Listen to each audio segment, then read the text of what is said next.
Esports Tower Rumble in Valorant, broadcasting live from the Boise State Esports Arena. It's time for the grand final show of the 7th week of the Esports Tower Valorant Rumble. Last week we brought you all the group stage action and the first game of our semifinals, where who else with the landslides qualified for our grand finals. I'm Michael Fisher, joined by Riley Nappy Boyd to call all of our action. Tonight we'll kick off, Riley, with our first semifinal, Firestorms and Meteors. One of those teams gets a chance to take on the landslides for the grand finals. What do you need to see in our first semifinal to be convinced somebody has a chance to knock off the landslides? Because we keep talking, they're going to get them, but nobody ever has. I think somebody's got to get hot. Somebody's got to catch fire. I need to see like a 40-piece. Like, just something insane in this first game. I need to see somebody just take over. I need to see a duelist just start popping off, because I think that's really what it's going to take. You know, we talk about this in all sorts of different sports, right? Sometimes it just takes one person getting hot. And I think that that's something that we're going to need to see here in Valorant as well. Somebody's going to have to get hot and just step up and take over. I mean, we have IGLs on all these teams, but somebody's just got to be that piece. Yeah. Because no one seemed to have that breakthrough yet. Surge White almost did it when we saw Yasuke, I believe it was, run that KO. Yep. Somebody's got to figure out a way to do that and just take it even to the next level. Yeah, and I think you're totally right, and the name that pops off to me right now is Cool Guy Fire for the Firestorms. Yeah. He is their jet. He's usually their opper. They don't op as heavy as the landslides do. But if he can start opping, maybe op out Mr. Memphi. If they make it, they do have to play the Meteors first. I don't want to, predict anything and curse anyone, but that's the one player. But we haven't seen much of the Meteors. Maybe they're just absolutely cracked. I'm excited to see. If you are just joining us, the Rumble is the only way, by the way, that a high school team can qualify for the Box Fight Valorant Championships, where they get to play against Valorant pro players and content creators. The Landslides competed in the BFC this past Saturday. They took on Team Shanks and lost 13-4, but we have some highlights from that game that we will check out later. Here is our bracket. As we mentioned last week, this is where we ended up. The Landslides took down Surge White. Now it will be the Firestorms and the Meteors in a best of one. The winner goes to the grand finals, where it becomes a best of three. And I cannot wait to see, and I think we talked about it a lot. I think map choice is something we also haven't talked about. Yeah. Icebox, allegedly the Landslide's weakest map. Don't play them on Ascent, though. We witnessed a couple of weeks ago, they absolutely murdered a team on Ascent. They know that map so well. So that's another thing, that when we get to the grand finals, you got to make sure your map choice is on point. But we get Doc's keys to the game.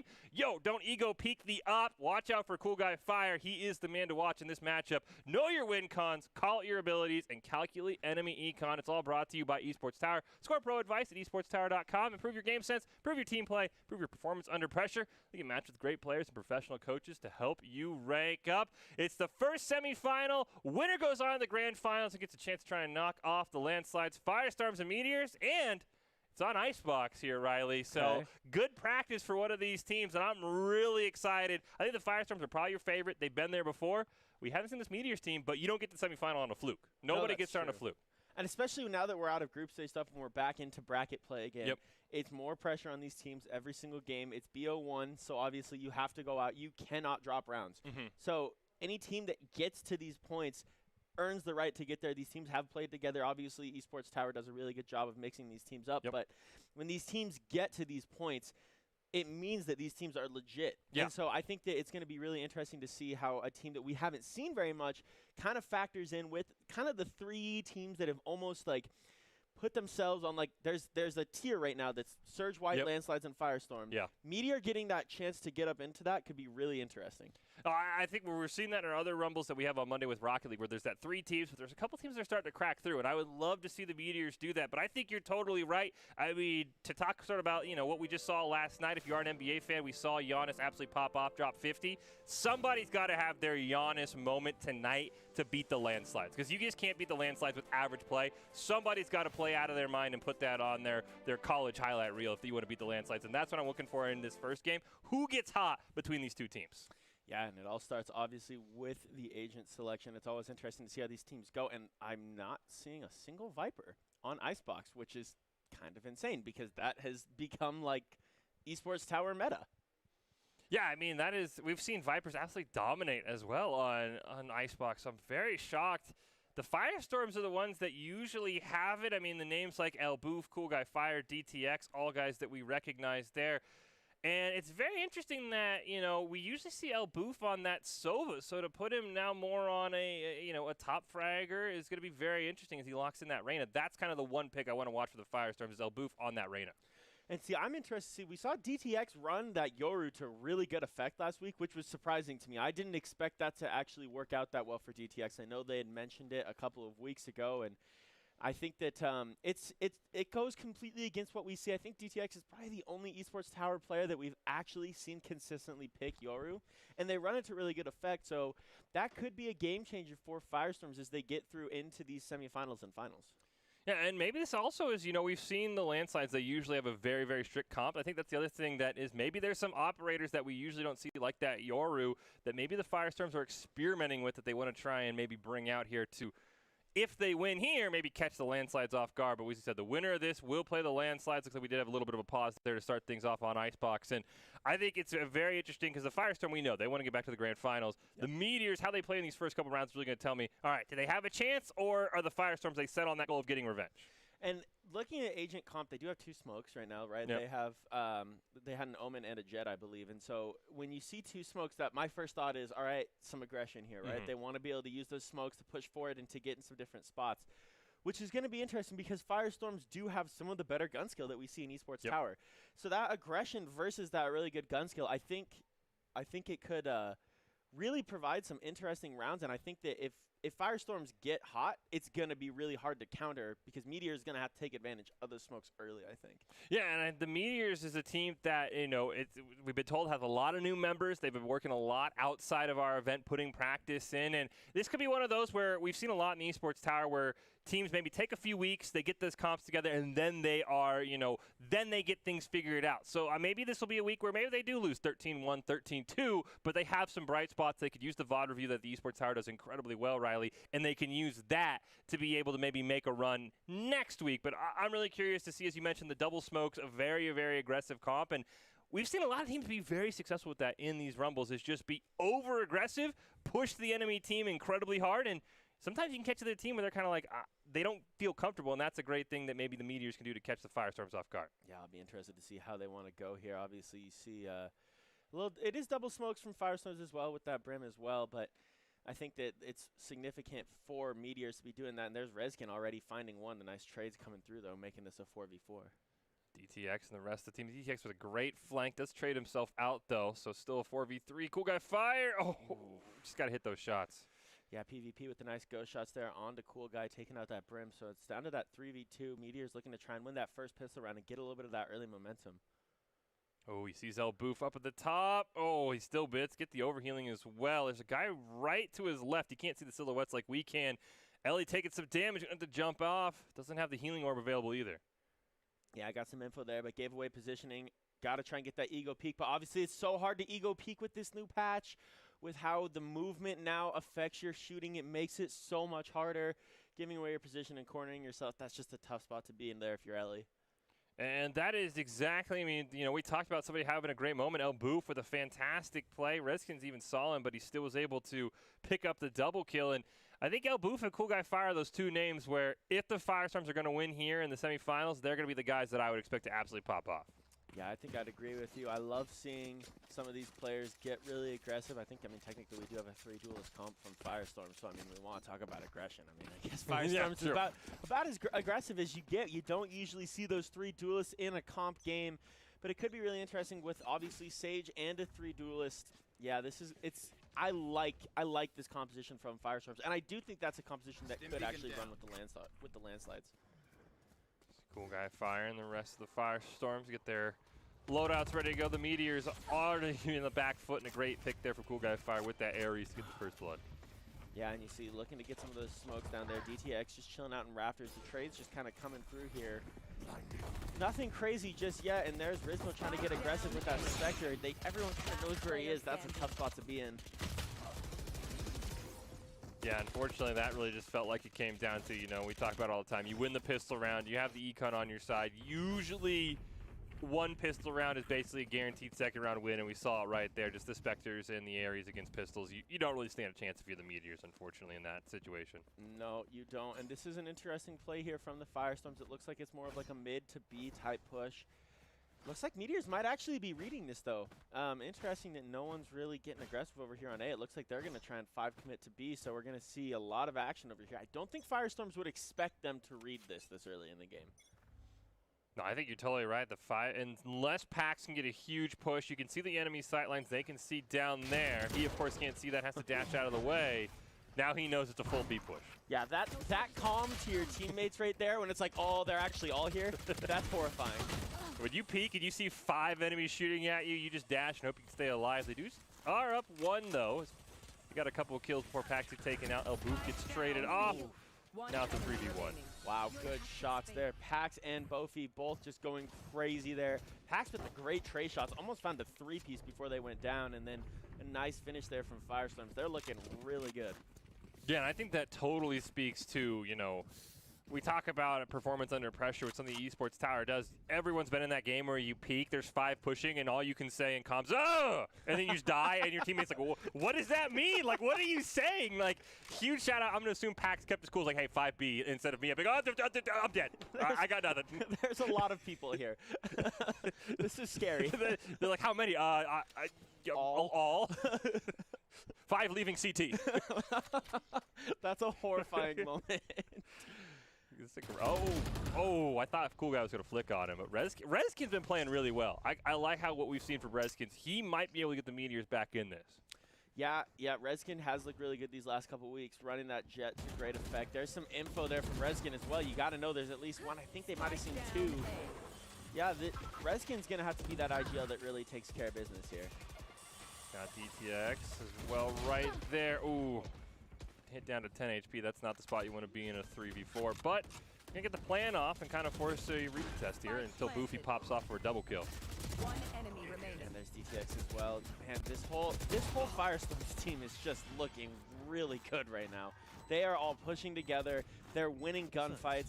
That smoke combo from Meteors is just not working. We haven't seen a ton of smokes right now. That's kind of surprising to me.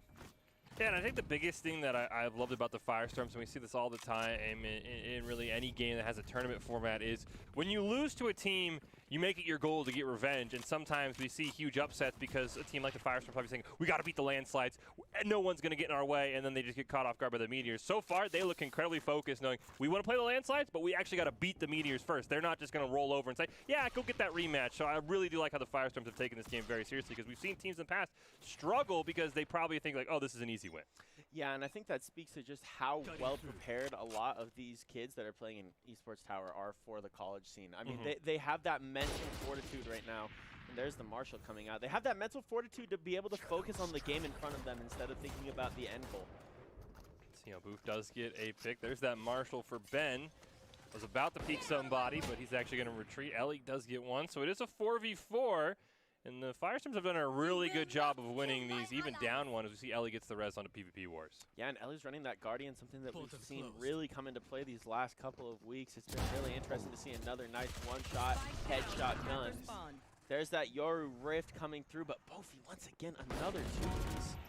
Oh my goodness. They're all just going crazy right now. It's down to a 2-on-1 with PvP Wars, who's only got that pistol.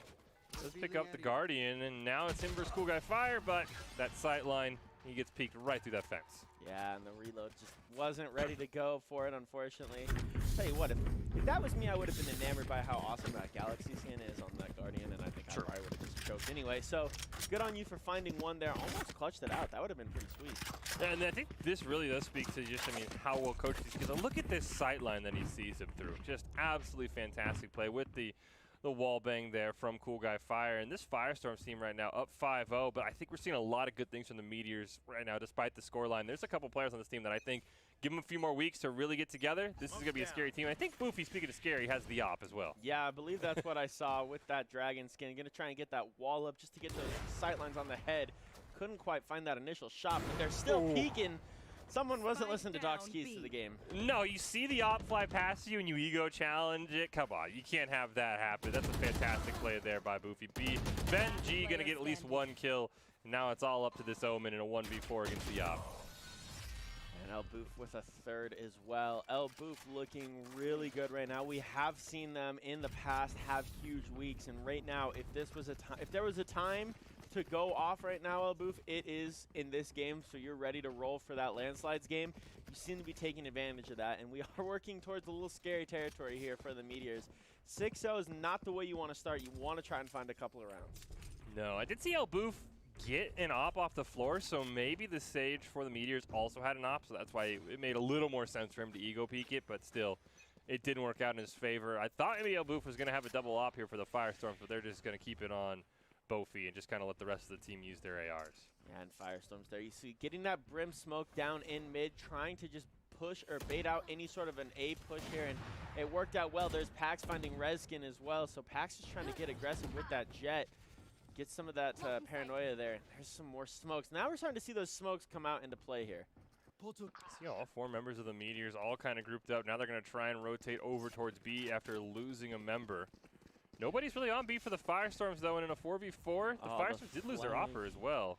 DTX is just right here on the flank, and there's the great trigger discipline that we see from some of these high-level players.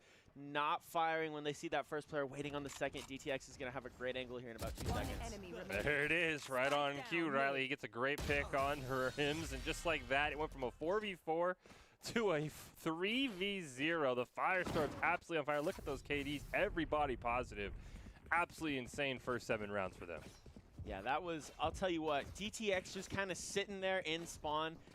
Just a big brain play, really it was. That was just a 5-head play from DTX. Using those Yoru abilities, getting the stuns out when they need to, and then being able to use trigger discipline when they need to as well. DTX looking really good and justifying a 3rd duelist for this team right now. We've seen a lot of great flank plays in the esports tower. It's almost like you have to expect the flanks, because I think it was Surge White who had a couple of insane flanks a few weeks ago where they almost always had someone exactly where nobody expected them to be. There is the ult from Elboof, and we'll see if he's able to maybe get some pop-off here, as he's one of the few member Oz on A. Elboof's going to get some info. Unfortunately, there's the bot going to take some serious damage onto Elboof there, down to 25 health. And you get 1 more kill, get the overhealing, you're fine. I thought I saw someone right there, right next to them. I'm kind of surprised. Oh, yeah, and they found, it looks like Rizmo there. Oh, Marshall. This kid just going for a crazy knock there, imagine. He tried. I like the effort there, Reskin. Unfortunately, now it's all down to PvP wars in a 1v3. It's possible, though, especially on the Sova and the Hunter's Fury. You get maybe a good Hunter's Fury. I like his chances more than it seems on paper. I think the tough spot is having to spike down. That's a big win there, though, to get yourself that 3rd of the round. Yeah, you've got to find some stuff quickly, though. You can't be taking too long. Did force the res out, though. And then Elboof will immediately take PvP wars out. They did get the res out. I mean, you guess you kind of get the res for the gun, which I know Baratel's a huge fan of, is sometimes it's better to just res to save the econ than it is just to res to make a difference in the round. So, small victories, I guess, for the Meteors. They did get a pretty powerful ult out of the way. Yeah, get that res off the board. But, I mean, unfortunately right now, I mean, it's 8-0. We need to see, I think what's probably going to happen is these guys are going to want to try and invest all their ults now. Be smart and spread these 2 out. You've got 2 lethals right now. Once you can get a spike down, use that Hunter's Fury. Maybe use that Reyna see if you can break into a site using your other ult. We actually honestly haven't seen the spike planted too often. That's how dominant the Firestorms have been. It's like everybody's over on that A side. Great pick there from Elion to Pax. The perfect way to start, and he can heal himself up as well. Yeah, that's something that you got to find early to find those first. But unfortunately, it just all the kill feed turned green really quickly. Wow. And that's been how these rounds have gone for the most part. It hasn't been like a slow, methodical 4v4, 4v3. It's been, they get a great pick, and then we're going to see right here in this replay, as you said, Riley, the whole kill feed's going to go green, and Cool Guy Fire is just going to get a triple kill, just shooting straight in a line. And it's to the point now where if you're Meteors, you can't be can't be one last alive, trying to make a play. You need to, right now, if I was Meteors, the first thing I would say was raise, throw some packs down, get in there early, throw down the showstopper, and try and find something, kind of electric, just an energy play.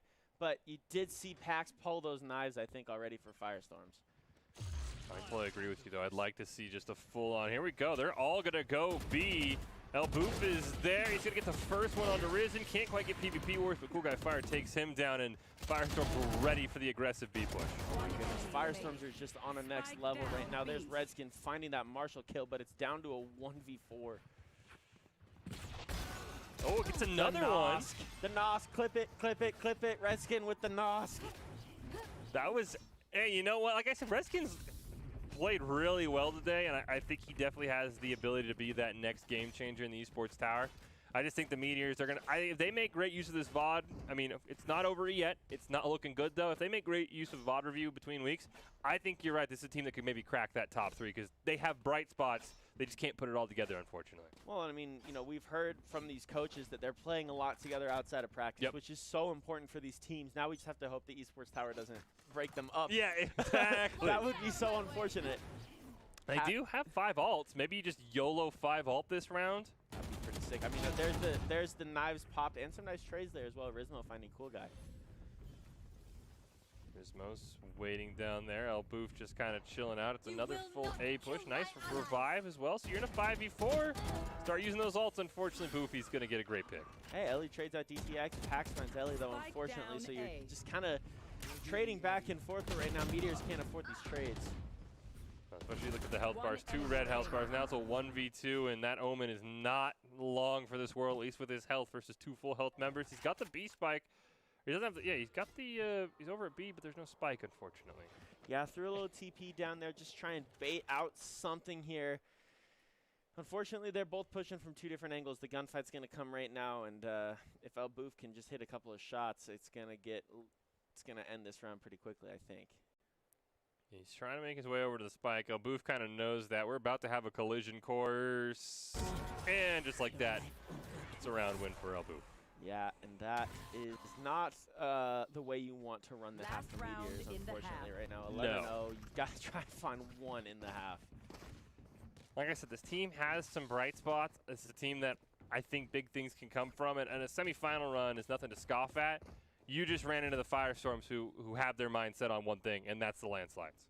Yeah, I think that's true. I think right now it's just one of those things where, like we talked about at the start of the broadcast, there's 3 teams right now that are just on a whole new level. And there's teams like the Meteors that have shown that they could get themselves there. Yep. I just think there might be a week or 2 away from it. And we talked about it, though. The Esports Tower does a very good job of getting these teams prepared, doing some great VOD reviews, and I think the Meteors are that team that would benefit a ton from that because they're on the cusp.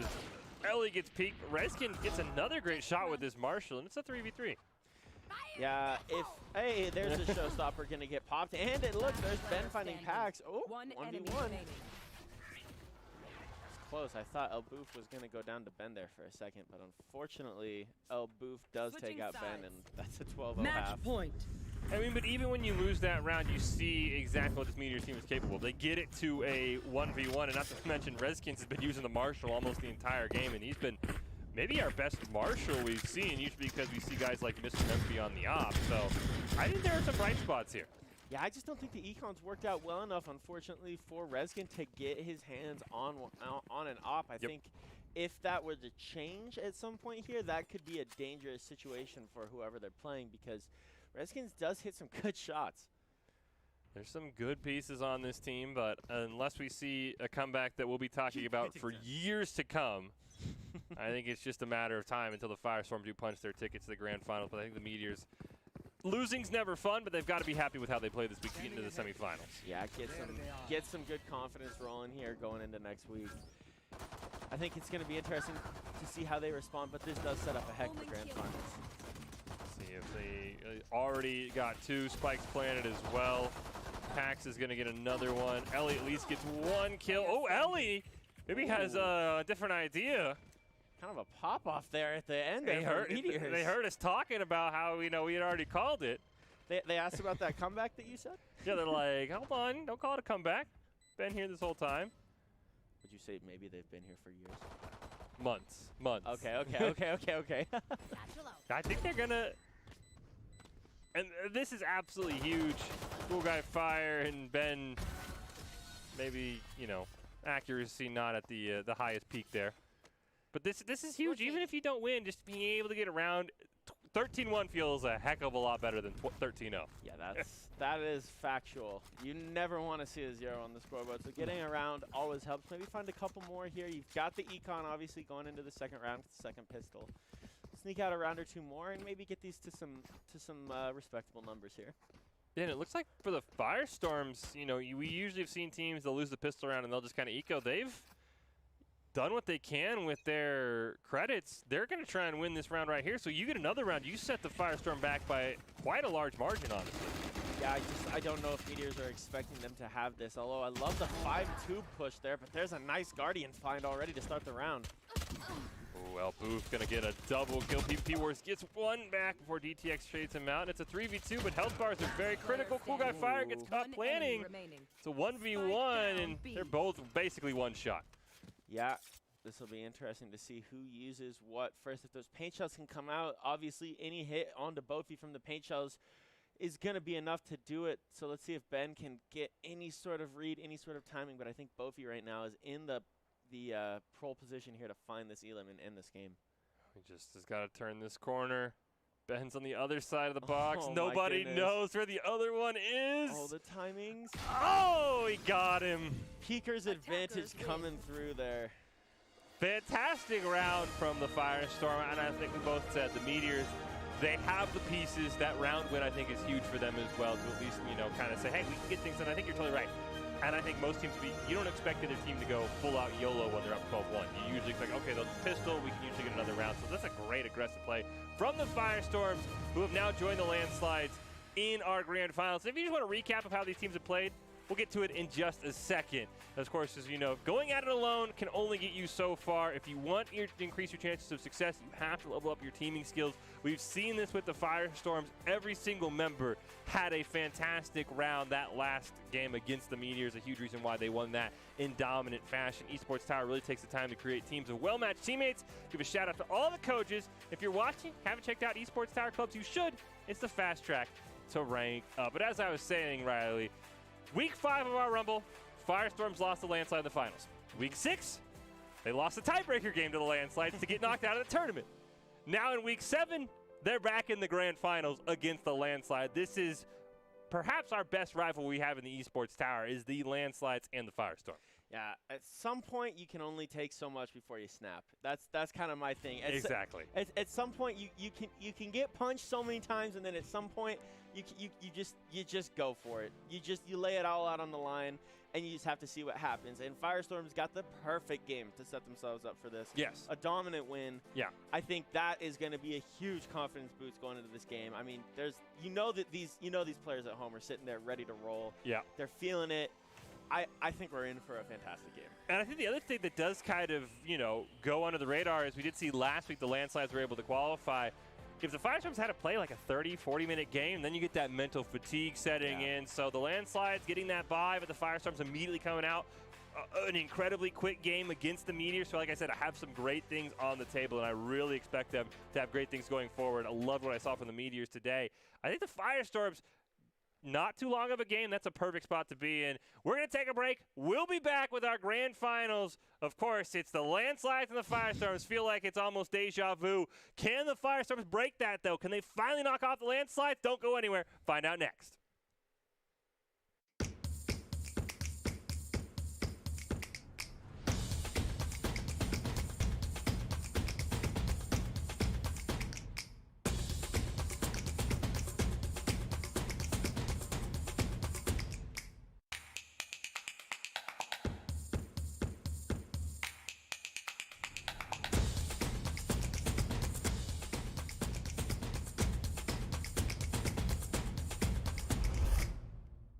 Are you guys ready? How do you guys are ready, bro? Here we go. Prepare your ears, chat. Prepare your ears.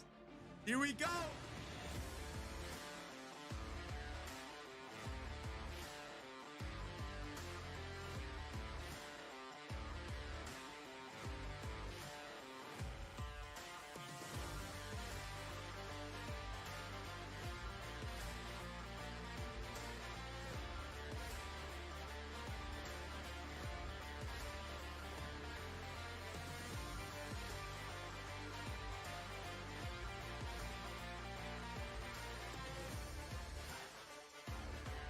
Yes, sir. Welcome, ladies and gentlemen, to the Schmeeg Cup. They're not going to be ready for this. Oh! Oh! Nitro with 2, 3.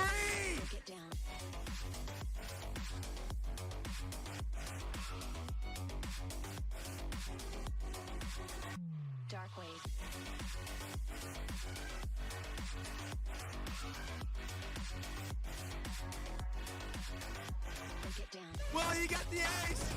He gets the ace to close it. Corey is your first Meat Cup champion. UFC events, brought in some heavy hitters to support this tournament. I hope you guys enjoyed it. It was the first Meat Cup. Hashtag never alone,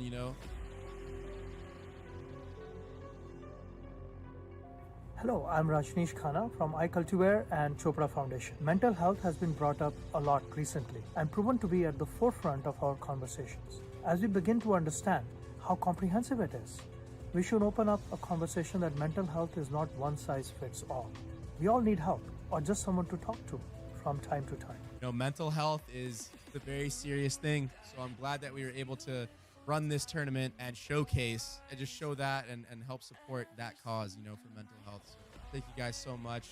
Let me go talk to the Esports Tower team. Yo, what's going on, guys? Hey, man. So, how did it feel playing against 10s? I was shaking. Yeah. Shaking the entire time. You guys got rounds, right? So that's all that matters. Yeah. And don't feel down. You literally just played. I feel great right now. Yeah, you guys literally played against one of the most stacked teams, I think, of this tournament. All the people that are watching too, you guys can do this as well. You guys can earn your chance. Go look up Esports Tower, and they're doing good things over there.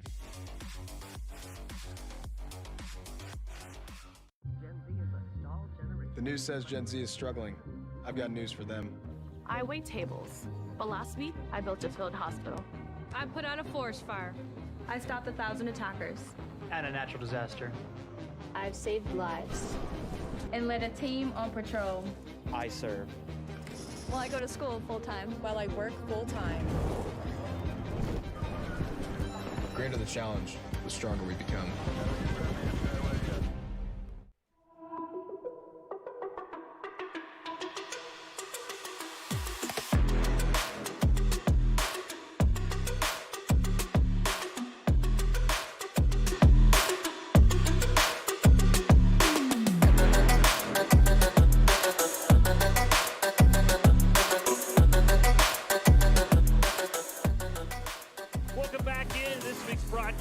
Esports Tower Valorant Rumble, broadcasting it live from the Boise State Game Pants Esports Arena, and our continuing rivalry in these Valorant Rumbles is alive once again. Fish and Riley here to call all the action. It's our Week 7 Grand Finals, and it's two teams that are painstakingly familiar with each other. It is the Firestorms and the Landslides. You didn't hear before the break. Week 5, they met in the Grand Finals. Landslides won that one. Week 6, they met in a tiebreaker game. The Landslides won, I believe, 13-11. It was very, very close to knock the Firestorms out of the tournament. And now this week, Week 7, they're back in the Grand Finals, Riley.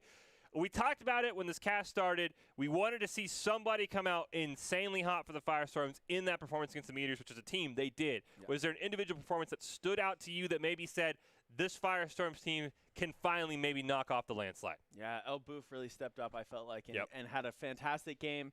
A lot of three pieces coming through. Ran that Reyna to fantastic execution. I think that's going to be key. I think El Boof's going to have to go off. And, I mean, you talk about rivalries. We have great rivalries in sports. We have Alabama-Auburn. We have Celtics-Lakers. Yes. We have Cowboys-Giants. And we have Firestorms and Landslides. And I think that right now we're getting to that territory of like, hey, this defines Esports Tower Valorant Rumbles right now is who can take care of business when it comes down to these finals, who's going to beat the Landslide, and Firestorms week after week. They get there, and now it's just a question of can you get over the line. Maybe you do need one of those great rivalry moments. Maybe you need an Auburn kick 6. Yeah. But at some point, like you've said before, the Empire has to fall. Exactly. So, and it feels like teams have been getting closer and closer. The Landslides lost a group stage game a few weeks ago. That was kind of like, that's why they were in that tiebreaker situation, which we didn't expect. So there are teams that are getting closer and closer. I think the one thing that really stood out to me, which was very apparent last week, or 2 weeks ago when we saw the Surge White take on the Landslides, map choice is going to be so huge because we saw Surge White or Landslides. I don't know who picked a set. The Landslides absolutely dominated. That map is clearly their best. They handled business. So you've got to make sure if you have map choice, you get creative. We talked a lot about Icebox being maybe their weakest map. I don't know if you and I believe it because they seem to dominate every time, the Landslides that is, but Map choice is going to be huge. Of course, Doc's keys to the game are also as huge. And that first bullet point could be boldened, 27-point font, especially against the landslides. Do not ego peek the op. Somebody's going to have it. They're absolutely going to pop off. Know your win condition, call out abilities, calculate enemy econ, all very important, all brought to you by the Esports Tower. Score pro advice at esportstower.com. Improve your game sense, improve your team play, improve your performance under pressure, which is what the Firestorms have got to be feeling right now. You get matched with great players and professional coaches to help you rank up. And speaking of Icebox, we're going back. It's back to Icebox for Game 1 of our Grand Finals, Landslides and Firestorms here. See if this truly is the Landslides' weakest map. Yeah. I think Firestorms are going to be looking to take advantage of what the Landslides say is their weakest. But we heard that, it was a couple weeks ago that we heard that now, which makes me think that the Landslides have probably been putting in more time on Icebox, you know, spending lots of time on Blitz, you know, looking at the different strategies and videos that they have on there and just trying to figure out different stuff, trying to figure out the ways to kind of get around things that they might have been struggling with, getting those crazy LOSs like we saw in the last match, you know. I think that Landslides probably are putting themselves in a situation where they're ready to win on this map. And we do see for the Landslide, or for the Firestorms, who are on the right side, that I think the one thing that we kind of talked about is Elboof usually been on that Sova. He switched it up. He was on that Reyna last game. I believe he's back on the Sova this game. So I think there's a lot more comfort picks from the Firestorms this time, as opposed to what we saw against the Meteors. So they're definitely very, very more like, all right, let's go to our best operators, not just maybe ones that we think can steal a win here. Yeah, Viper coming out as well, like you were mentioning, I think is going to be critical for this Firestorms team.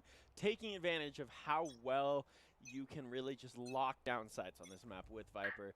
All of her abilities just seem to play into this map, and you see there's already the wall going to go out. We saw Poison Clouds already coming out as well. Not surprising to see Suiltex on that Viper. They're so good at it. Let's see if they can take advantage of how good it is. Let's see a couple people. There's Mr. Memphi with the first pick. Ton of damage going out on the Solex, but really doesn't get hit that often. Gets healed back up to full as well by that Sage, and we see that Jet over on A all by herself, and here goes the rest of that Firestorms team as well. Yeah, I think that this Firestorms team trying to get this rotation into this A site is probably the right move. Snazzy's going to get some info with that drone there to kind of know where players are.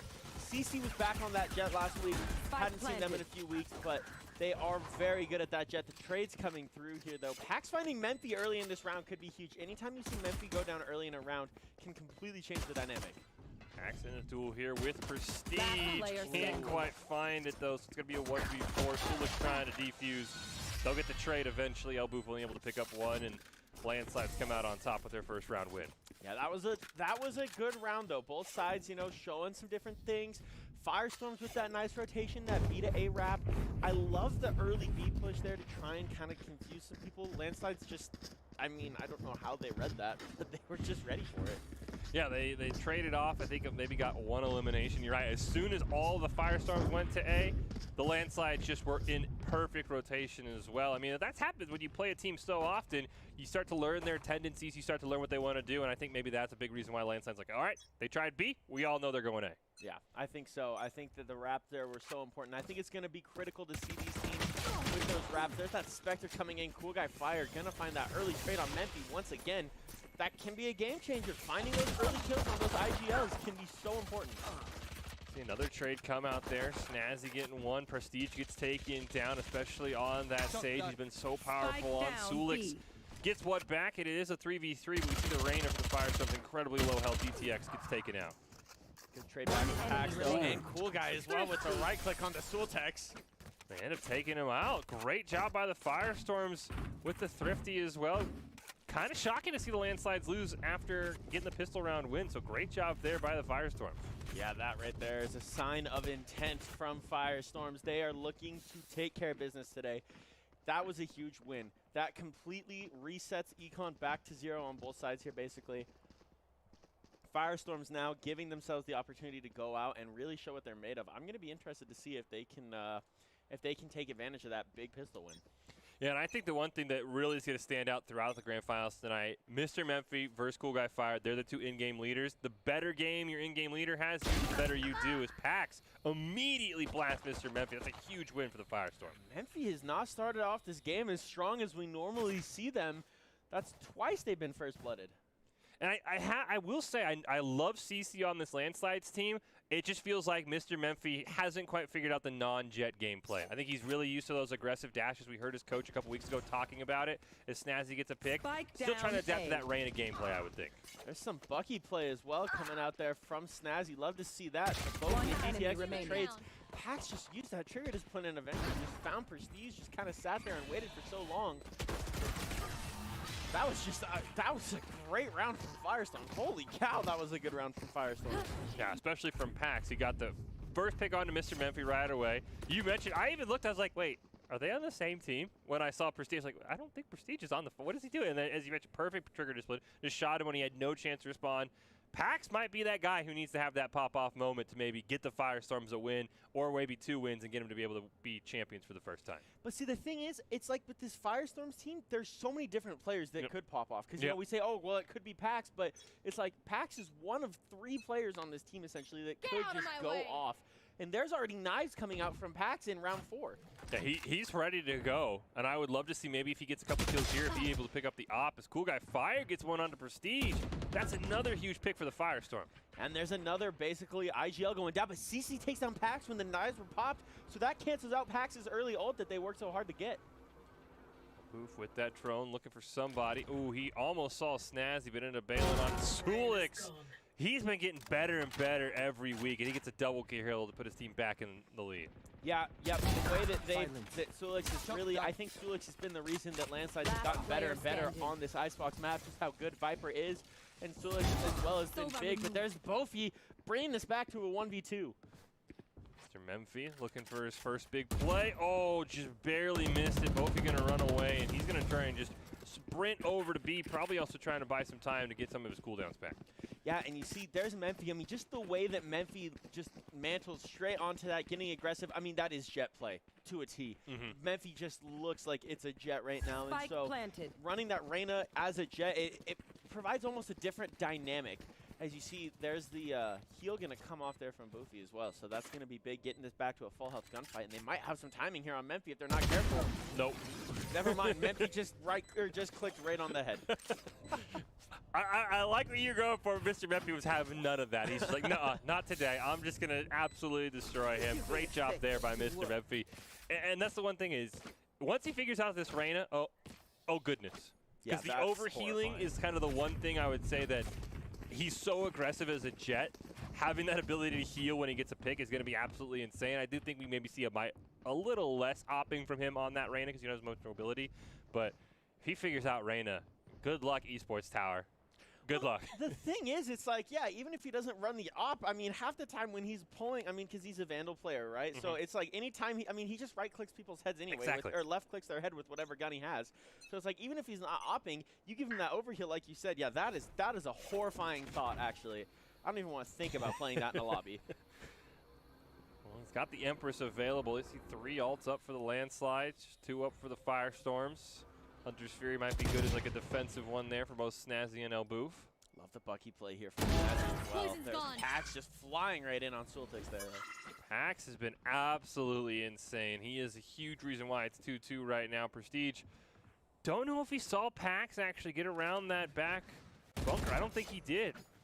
I think Pax might have felt like they got seen, though. That's why that smoke went out and the shots came out. I think Pax actually didn't need that, but just click right on Prestige. Just do it, Pax. Oh, no! It's another one onto Mr. Memphi. Here's the Hunter's Fury from Snazzy. Pax with the 4-piece. Pax looking for the ace here now. Oh, give it to him! Oh! CC with a big turn, though. That would have been crazy. That would have been a nuts ace there from Pax. Pax absolutely popping off right now. And this is exactly what we talked about at the top of the broadcast. Somebody has to have their Giannis moment if you watched the NBA Finals last night, and I think Pax is absolutely having that right now. An insane 4-piece. He probably lives, but he's going for the ace, let's be honest. I just love the aggression. It's like you see Hunter's Fury get popped, you know exactly where it is. It's all right, yep, tailwind straight over, get that LOS, find a headshot. Yeah, Pax is feeling it right now. But I'll tell you what, it's crazy that Landslides, to get beaten, need someone to have this kind of a pop-up moment. That just says all you need to know about this team. And he's doing it, and the picks are onto very important people. Bofi gets one onto Mr. Memphi. And that's the other thing you got to keep an eye on. If he's the IGL, if he starts to have a slower game, Is he able to maintain his composure, which I fully expect him to? But you tilt the IGL, everything can go south. So that's something we got to keep an eye on here is Solix and Prestige. Looking for that flank on that A rotation. Yeah, I think that Prestige is going to have to step up even more so than normal if Mr. Memphi continues to struggle. Prestige is going to have to be that player running that almost duelist stage type play to just get in there and find those big elims. And there's Pax once again. And they've got info on CC as well. Holy cow, Pax, you're just, I mean, you're no fear at all. CC's got the knives and Solix gets taken out. Might be able to get him a couple kills. DTX is right over by the spike, unfortunately. Those knives don't find anything. And Empress has been popped there on the side of Firestorms as well, so it's Prestige versus the world here, unfortunately, plus an ult. This is a brutal situation, but if you're Firestorms, you're almost a little bit upset that you pulled that ult, I think, because you didn't end up needing it. Yeah, the Empress was kind of weird. I don't know, maybe they thought, since they hadn't seen Solix or Prestige, they thought they were going to run into 4 members on that A site. Because you're right, I mean, that Empress was just kind of thrown away there by the Firestorms. Not to criticize a fantastic flawless round, but every ult against a team like the Landslides is just even more important when you don't get good value out of it. Yeah, it's tough. And you need to be able to keep those. But, I mean, in fairness, you still have 4 online right now. Pax has already wrapped theirs once, so twice in 7 rounds, essentially, now is what we're seeing, which is crazy. Just those huge numbers is what's needed here. And Pax, there's Memphi. Uh-oh. Uh-oh. The Memphi ops coming out. It took him a little longer than we're used to, but now he's in a groove. They get the revive off, though, and there's the Hunter's Fury. So we're back to full, and now Solix gets taken out actually by the Hunter's Fury. We've seen some really good Hunter's Fury play. It's just some really good Sova play overall in these esports Tower Rumbles, which is really fun to see. Sometimes just different plays that we don't get to see in normal Valorant. I think the Sova play has been elevated over anything that I see normally in just like competitive Valorant, which is really enjoyable. And these teams have made fantastic use of that Sova. We get a trade-off there. Mr. Memphi gets taken out, but Pax is also taken out. Huge play from Prestige to put this in a 3v3. Yeah, and that's what Prestige needs to do. They need to be able to find those big kills. They have some information. There's one up top. They know DTX has to be over in that area as well. CC's going to be on this backup as well, and I can't tell if CC knows that Elboof's down there right now, but Prestige is going to have some crazy info here. That was huge. Did lose CC though, so I don't think he was aware of Elboof. Snazzy, there's that revive onto Mr. Memphi. He should get the op back. They're starting to run out of time here. They're going to have to start pushing. Yeah, Snazzy's just trying to get some info here. There's that recon dart going to go out. Memphi's going to be hopping right on it. But Memphi with, I think they hopped off the spike, got the op, and then hopped back on. Oh, they're going to be able to get it here. Just barely enough time. Huge edge on to Mr. Memphi because now that he's got that op, I feel like he's in total command.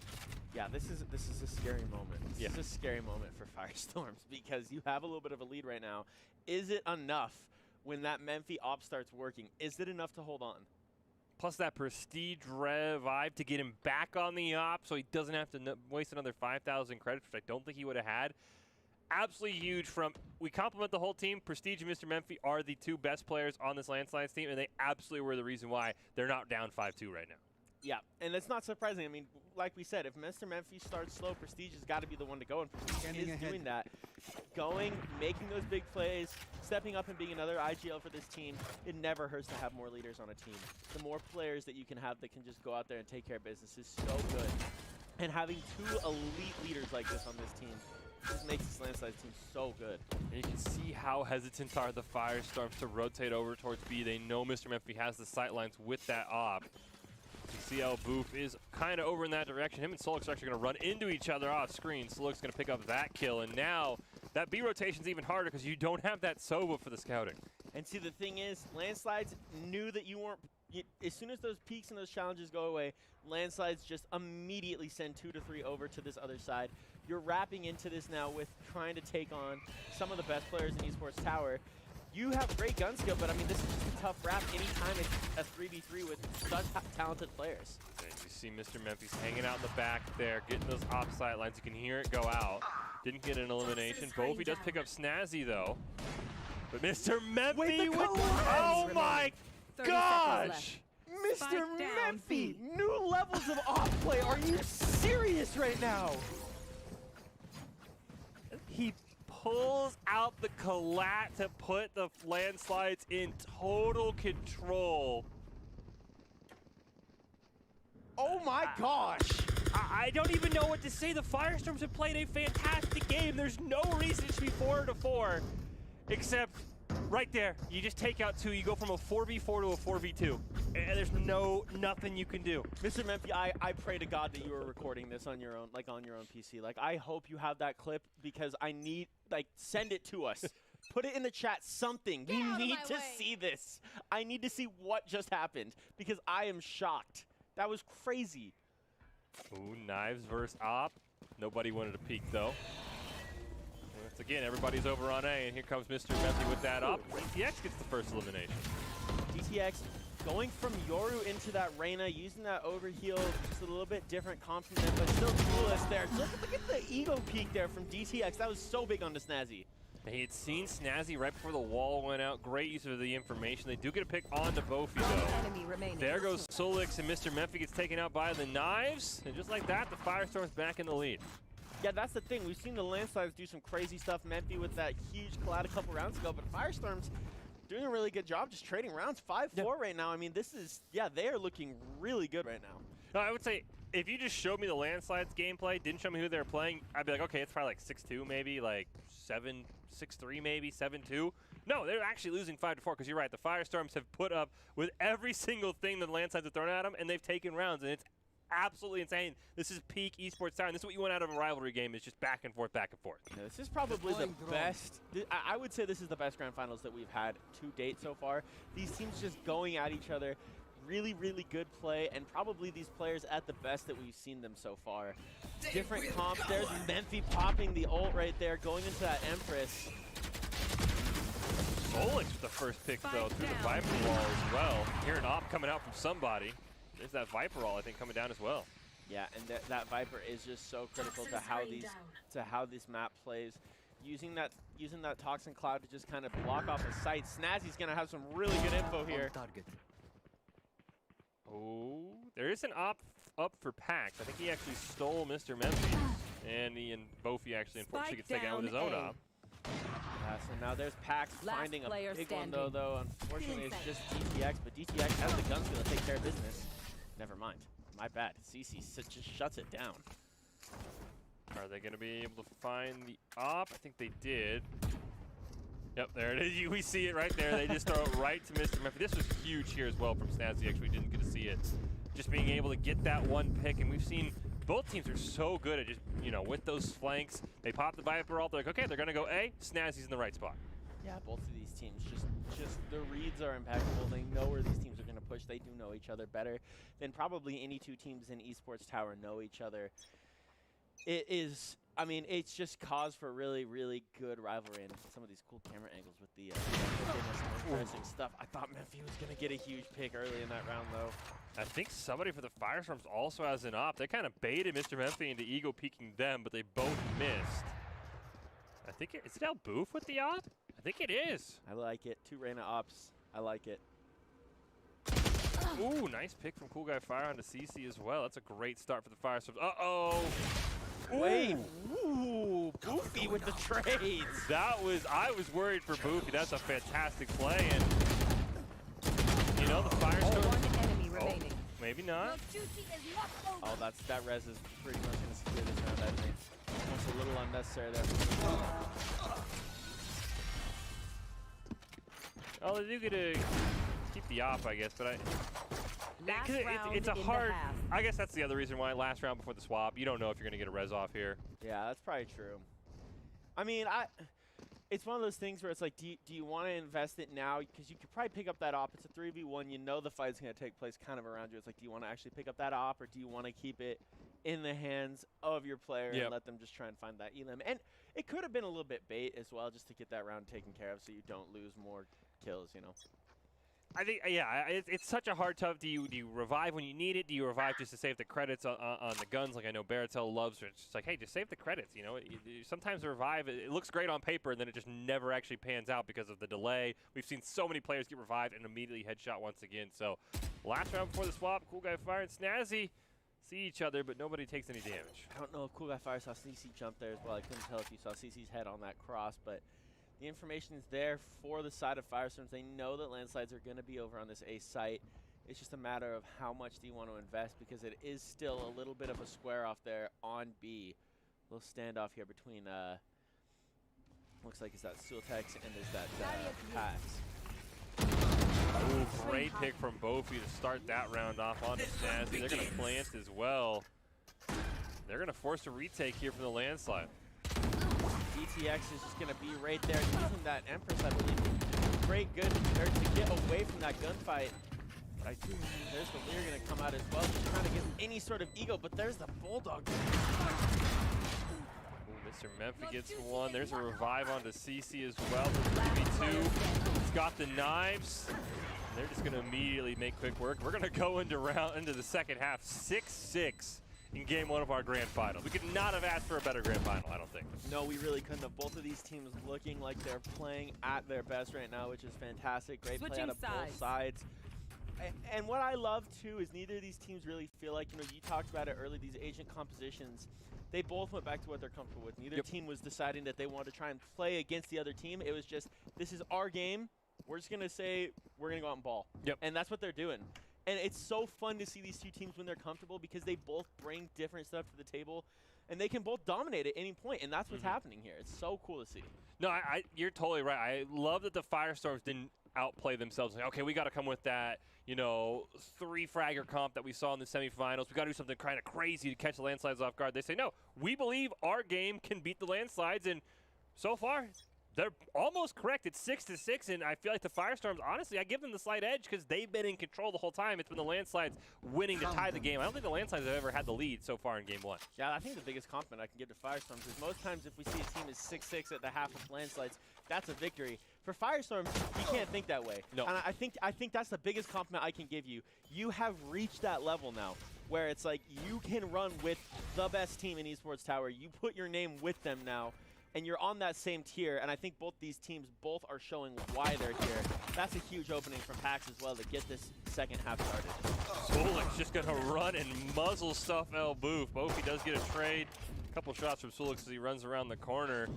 And now they're going to get the spike down, but they are down 4-3.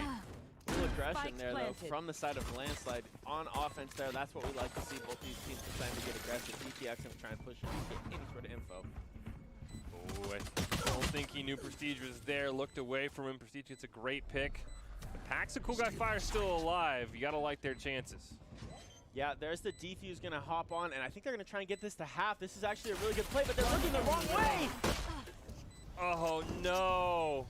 Wait, Cool Guy's still up, though. That's the thing, and they're going to be able to get that smoke out. Are they going to hop it or not?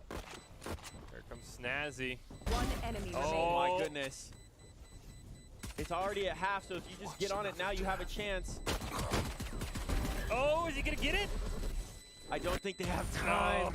Oh. Wow, that was almost an elite play from Firestorms, but Landslides just danced just enough to hold off the time. Man, I think that the one thing is you're going to go back and you're going to see, we didn't get to see it here in the replay, unfortunately, as he was diffusing and Pax was looking in the same direction, Cool Guy Fire didn't have the look behind him, and Prestige got that great flank. If they're looking behind him, I think they probably get that defuse. I'm kind of surprised that they weren't looking behind them. They had them both looking forward. I would have thought that you had one looking one way and one the other. I would have thought Spike was looking forward, and you've got to be watching that flank for your teammate, but that was just a really great play there from Landslides to defend that Spike. I mean, that shows how close it was. Just about a second away from the Firestorms remaining on top and keeping this lead. So you see, it looks like it's an all-out B push here from the Landslide. Oh, he's going to get some information. There's the right clicks on the Memphi. Gets his gun as well, which is also huge, getting that Spectre. Gets shot through the wall, unfortunately, with that recon dart hitting him. Snash is just going to try and get that shock dart out there as well. El Boof's already hopping on the Spike. It's down. CC's going to find Bofi, but I think El Boof was... Whoa, that just went fast. It just lit up red there in the kill feed. We've had a couple of those rounds where it's like 4-4. Prestige gets the headshot there as well. It goes from 4-4 to just 4-1 insanely quick. That time it was CC with a fantastic play, and you have to wonder if that excellent hold offensively last round by the Landslides has kind of flipped things in their favor, because now it's 2 in a row, and they're really starting to feel like they're in control, I think. Yeah, we'll see what the eco reset kind of does here for Firestorms. Just get themselves back on some footing, be able to get some buys. If you're Firestorms, I don't think you can afford to lose this map, though. You start giving the landslides some momentum, and that's bad news bears. If you've got to try and find a round win here, I think. Yeah, if you 9-6, maybe even 10-6 is the point where you get to say, all right, the landslides, you know, figured things out. But I think the Firestorm are right there. They were so close to probably having this 8-6 in their own favor. So we see everybody who's over on A, except for a couple members of the Firestorm holding on B still. Pax got so much information right there. Just a little bit of information to find two, and now they know they were there. That half second's going to give them a chance to get ready, but Schooltex does not care. Taken out, so does Snazzy. Mr. Memphi gets one back, gets traded out with Prestige being taken down. It's still a 2v3. There's Pax. Absolutely fantastic, and he's going to get the 4-piece. He came alive to keep the Firestorms in this game. That looked like Pax from earlier in this game. Pax finds one, finds two, and then it's just bam, tailwind right into the third to find the fourth of the round. That was crazy from Pax. That's what you need if you want to bring momentum right back onto your side real fast. Absolutely insane. See Mr. Memphi walks right into him. Pax finishes it off. CC tried to dash, didn't work out though. And Pax is having an insane game, and he's got the knives ready. Do you knives out this early? You know what? You're this is what, round 4 of this half. I don't see why not. You're probably going to get them again. They did buy Vandal, so they might save here just until they go down maybe and see if they can use a little bit of an econ. There's Pax already finding Memphi, though. That's huge to start this round. CC barely dodges that shock dart. He knows Pax is up there. Not quite able to find him. There's that wall as well. El Boof's hanging around the corner. CC's about to get absolutely cornered here. The rest of his team's coming. And there's a revive onto Mr. Memphi to make it a 5v5. Yeah, good smoke there to get Prestige, that ability to get Memphi right back up. I don't think it was actually necessary. I think the Firestorms had rotated away, but, you know, better be safe than sorry. You don't want to have to bait a revive this early. And it's so nice that Prestige already 4 rounds into it already has that revive up as well. Shadows traveling. Those early ults make huge plays. It looks like they're going to go for B. A lot of members in the landslides all on top of each other. They're right next to Pax as well, and Bof is taking a lot of damage, and he's going to get taken out, Mr. Memphi, with that revenge. Yeah, just up there in top kitchen, and you see El Boof's already down to 6 health, but just trying to find anything on Memphi. It does not matter, though. Pax going to get a double. He's up to 3 this round. Last player standing. Fortunately, gets taken out by Prestige, and now it's going to be a 1v3 for Cool Guy Fire, and Mr. Memphi. He gets the revive, and he makes the most of it with his own triple kill. Yeah, and you see right there, you saw Cool Guy Fire was moving, and that's what we've been talking about the last couple of weeks, about how this patch, moving and shooting, can just be so hard now. 2 weeks ago, that finds Memphi and Pax, and Cool Guy Fire is on to trying to find out and clutch a 1v3. Unfortunately, this week now, or in this last patch, just with how the movements worked, Mr. Memphi's able to get around that corner and find Memphi. Man, I can't talk. Find Cool Guy and take care of business. And the other thing I'm seeing right now, unfortunately for the Firestorms, is they're going to be forced to eco this round, which is not what you want to have happen. They'll at least have the knives from Pax, but other than that, it is a lot of pistols up for the Firestorms. They're going to need something crazy here, maybe a couple picks, pick up some Vandals. Right now, they're not in a good spot. And look how aggressive Landslides wanted to be on that B side. They pushed up quite a bit, seeing if anyone was there, because they knew it was probably going to have to be some sort of an eco. And it didn't matter in the end because Firestorms decided not to go that route, but now they are Memphi finding Pax, and there's knives gone. There's Viper also going to come out there from Sulix, who's just going to make defending this on the regain so hard for the Firestorms. You see Boofy trying to do something to Mr. Memphi. CC ends up taking him out. DTX jumps into the Viper. Smoke. Still just kind of sneaking around. Nobody's seen him. Boofy and Snazzy are just kind of sitting there. No, don't just... They're gonna bounce. They bounced the recon dart. I don't know if Snazzy expected them to be there.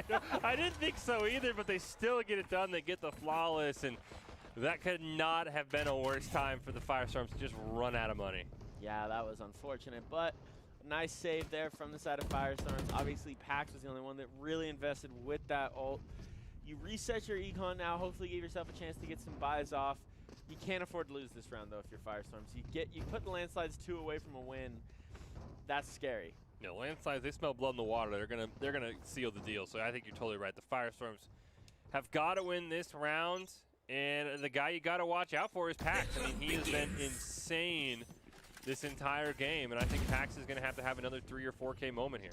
Yeah, Memphi already pulling that ult, just like you said, smelling blood, and just going for it. That Empress gets popped so early in this round, looking to see if they can find anything. Prestige just comes flying through onto El Boom. Fire does trade it out. They'll take down Mr. Memphis.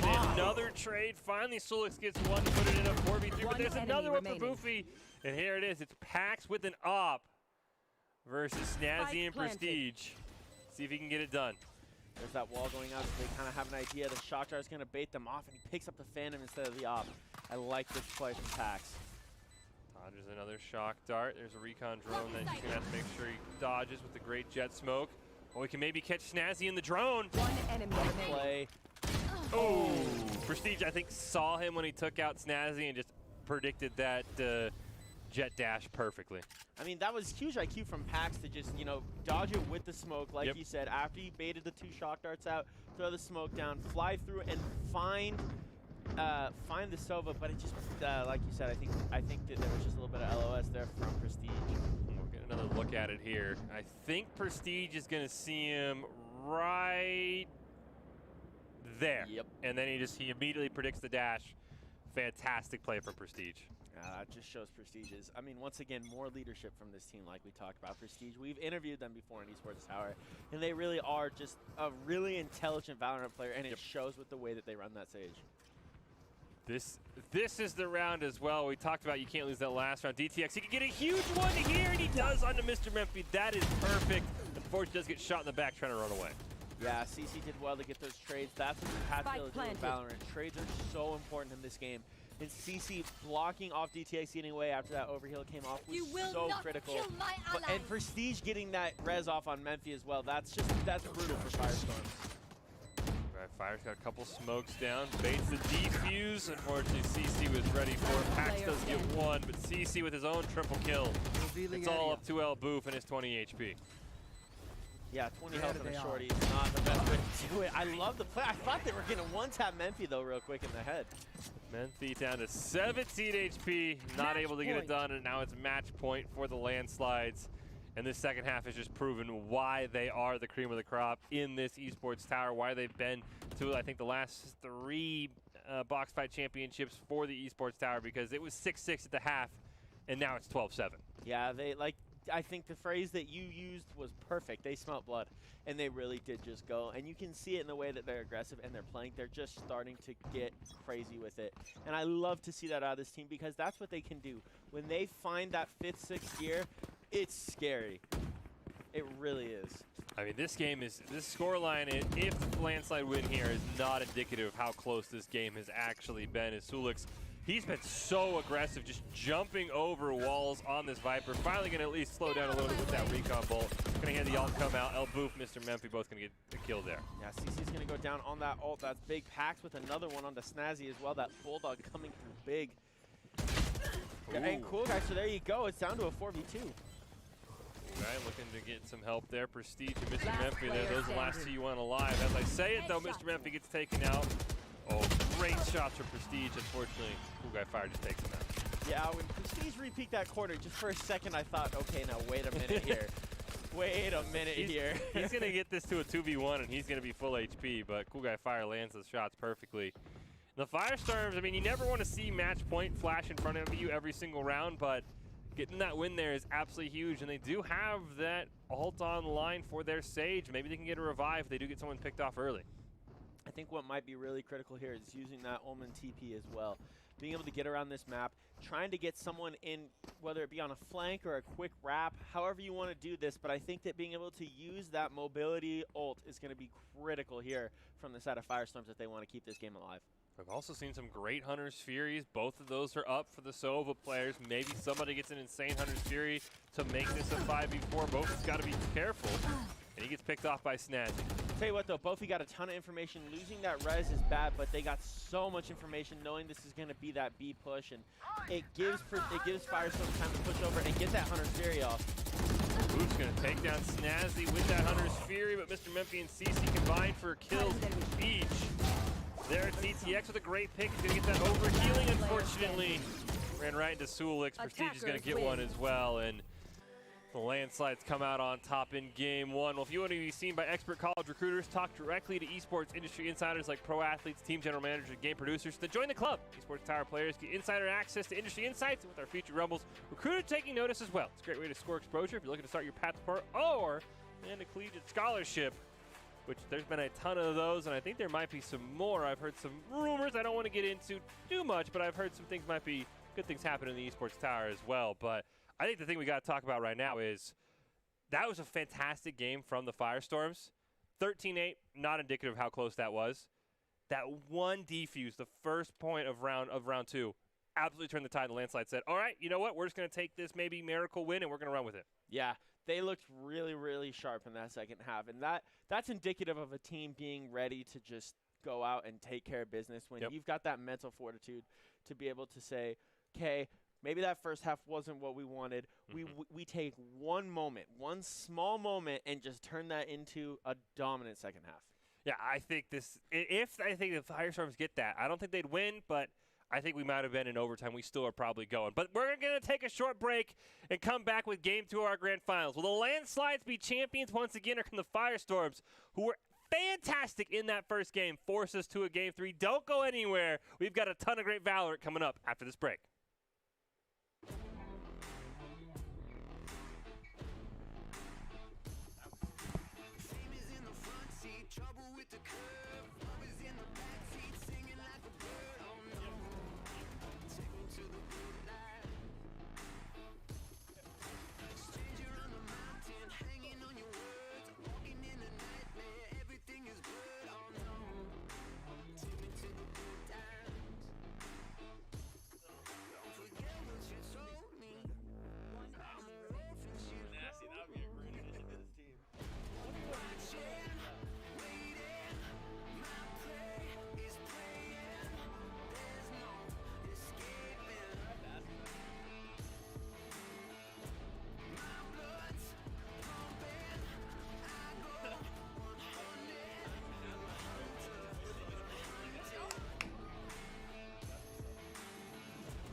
Nice, go off that. Take another picture, drop it on your tongue. Let your body burn down, breathe it in your lungs. Oh no, take me to your leader. I'm smoked off. We're playing close one here, by the way. Front side, front side, front side. We're not in this yet. One enemy remaining. Right side. Last player standing.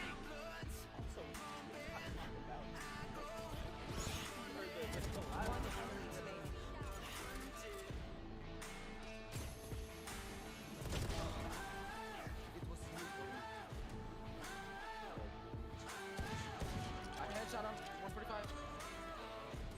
That's 145. Two.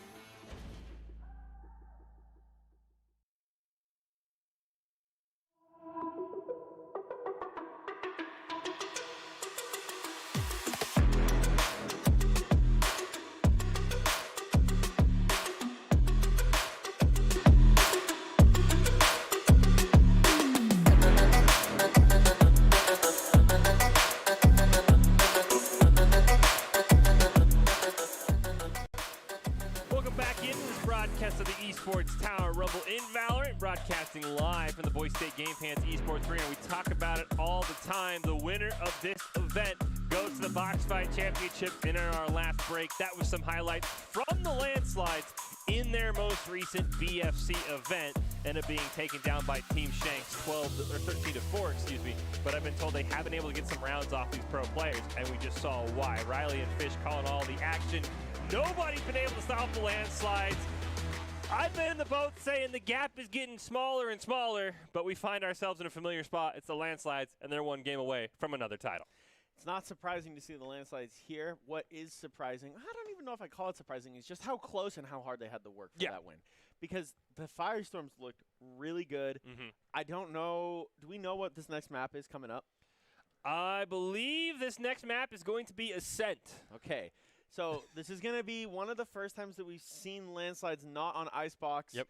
And one of the only times in recent weeks that we've seen them not on Icebox. They just ran through whoever they were playing. Yeah. So this is the true test. Firestorms showed that they can hang with them on Icebox. Yep. And it makes sense. If you want to be the best, you have to beat the best at their best. Yeah. And I think right now this is a chance for them to say, look, we don't want to just beat you on Icebox. We want to beat you on something that you're good at, that you're really nasty actually, at. small correction, Landslides had map pick here. Ooh. They picked Ascent. Okay. So the Firestorm picked first on Icebox. The Landslide picked their best map. They absolutely obliterate people on Ascent. So they had map choice. So if you win here for the Firestorms, not only do you force a game 3, you beat them on the map they picked. That would be huge. I guess in my head I liken that to, they say in basketball no one wins a series doesn't even start until someone wins a game on the road. I guess Don't get me started. A series doesn't start until you win on your opponent's map pick. So this is the chance for Firestorms to show that the series has really got going. I cannot wait because we have not seen the Landslides challenged on Ascent. The fact that they kind of picked this, the Firestorms are going to be in for a run for their buddy. But hey, they have some help. They have Doc's keys to the game in Valorant. We didn't see too much opping, but when we did, my goodness, Mr. Memphi, you were insane, including, I think, the first ever collateral we've seen in the Esports Tower. Yeah, I don't think we've seen anything. I think we've seen some collat damage come through, but not the collat actual double kill. No. That was nuts. Do not ego peek the man on the op, but watch out for Pax. He's also insane. Know your win conditions, call out your abilities, and calculate enemy econ. It's all brought to you by Esports Tower. Score pro advice at esportstower.com. Prove your game sense, prove your team play, improve your performance under pressure. You're on match point for the grand finals, Firestorm. How do you respond? You get matched with great players, professional coaches to help you rank up as well. It's all available at esportstower.com. Here we go. Game 2 of the grand finals. The Landslides won their 4th straight championship. What better way to do it than on the map they absolutely dominate on? It's Ascent. Can the Firestorms be up to the challenge? We're about to find out. Yeah, DTX pulling that Yoru, so there's going to be the difference coming through. I also love Bofi with the Cypher. I think Cypher can be so underrated in this game. If you have a good Cypher play, it can just be so much information. I mean, it's completely different Asian comps, and I absolutely love that. I think we only have one similarity in Asian comps, and that's Snazzy and Cool Guy with that Omen. Outside of that, Select it's your completely agent. different across the board. Well, CC's now on that Sova, and I thought that, okay, that opens up the Jet for Mr. Memphi. Okay, Yeah, all right. Memphi locked it, yeah. I was like, okay, he's just trolling a little bit there because I was like, you don't open up Jet and then not lock in Jet for Mr. Memphi. So I love this team comp here for the Landslides. Anytime Mr. Memphi's on that Jet, he's absolutely insane. But Prestige on that Sky, not something we've seen too much of. He did bring it out a couple weeks ago, actually, in the grand finals, that I remember, against Surge White on Ascent. And there's a reason why that map was so quick, because he absolutely, Prestige knows how to play this Sky on this map to perfection. The Landslides have this map down. I'm really curious how the Firestorms, if they have a response. Yeah. You were talking about one of our co-casters, Baratel, earlier, and Baratel has been an advocate of Sky since Sky came out. He has been asking players to run Sky, and I think Prestige is one of those players that truly does exemplify why Baratel's been asking for that. Sky can be so good. Just a huge range of ability usage. It can completely change a game. I think that's going to be a really interesting play here because I don't think we've seen the Sky versus a non-traditional composition as well from the side of Firestorms, because this really isn't a traditional comp from either side now. The one thing I'm a little bit sad about is the Landslides have a very, very perfect script for attacking. They rush A so hard. We saw it a bunch. I'm kind of sad they're defending first because I wanted to see them attacking the Firestorms, but we'll get that after our first 12 rounds here. Prestige is already in the enemy spawn. Gets one onto Boofy. Boof, though, gets another one, and Cool Guy Fire puts him up one. That was big, but Schooltech's just running in with people with that frenzy. Love that play. Fire gets that plant down, though. Into 3v3 as CC's up in heaven. DTX thought about jumping up there, but he's going to stay down, but he's got eyes on it the whole time. just got to try and get that door taken care of. The Omen Smoke's going to be there as well, so it kind of just gives you tunnel vision there. CC's going to get the information and find the big headshots. Oh, he knows DTX is there. He just took out Last Sulix. player standing. Oh, Mr. One Memphi in a enemy 1v1. Nice jet dodge. Smoke goes down. Baits the defuse. Pax has just got to see who can. That was one of those ones where you're just lining it up through the smoke. Now, do you believe Memphi actually stayed on it? Memphi's just got to hop it. This was just a really good play from Pax here. That's how you win the round. Yep. Pax, what a way to dance around. That was fantastic. Yeah, you don't, in that situation as Pax, you don't have to make the hero play. You don't have to kill Mr. Memphi. You just have to waste time, and that's exactly what he did.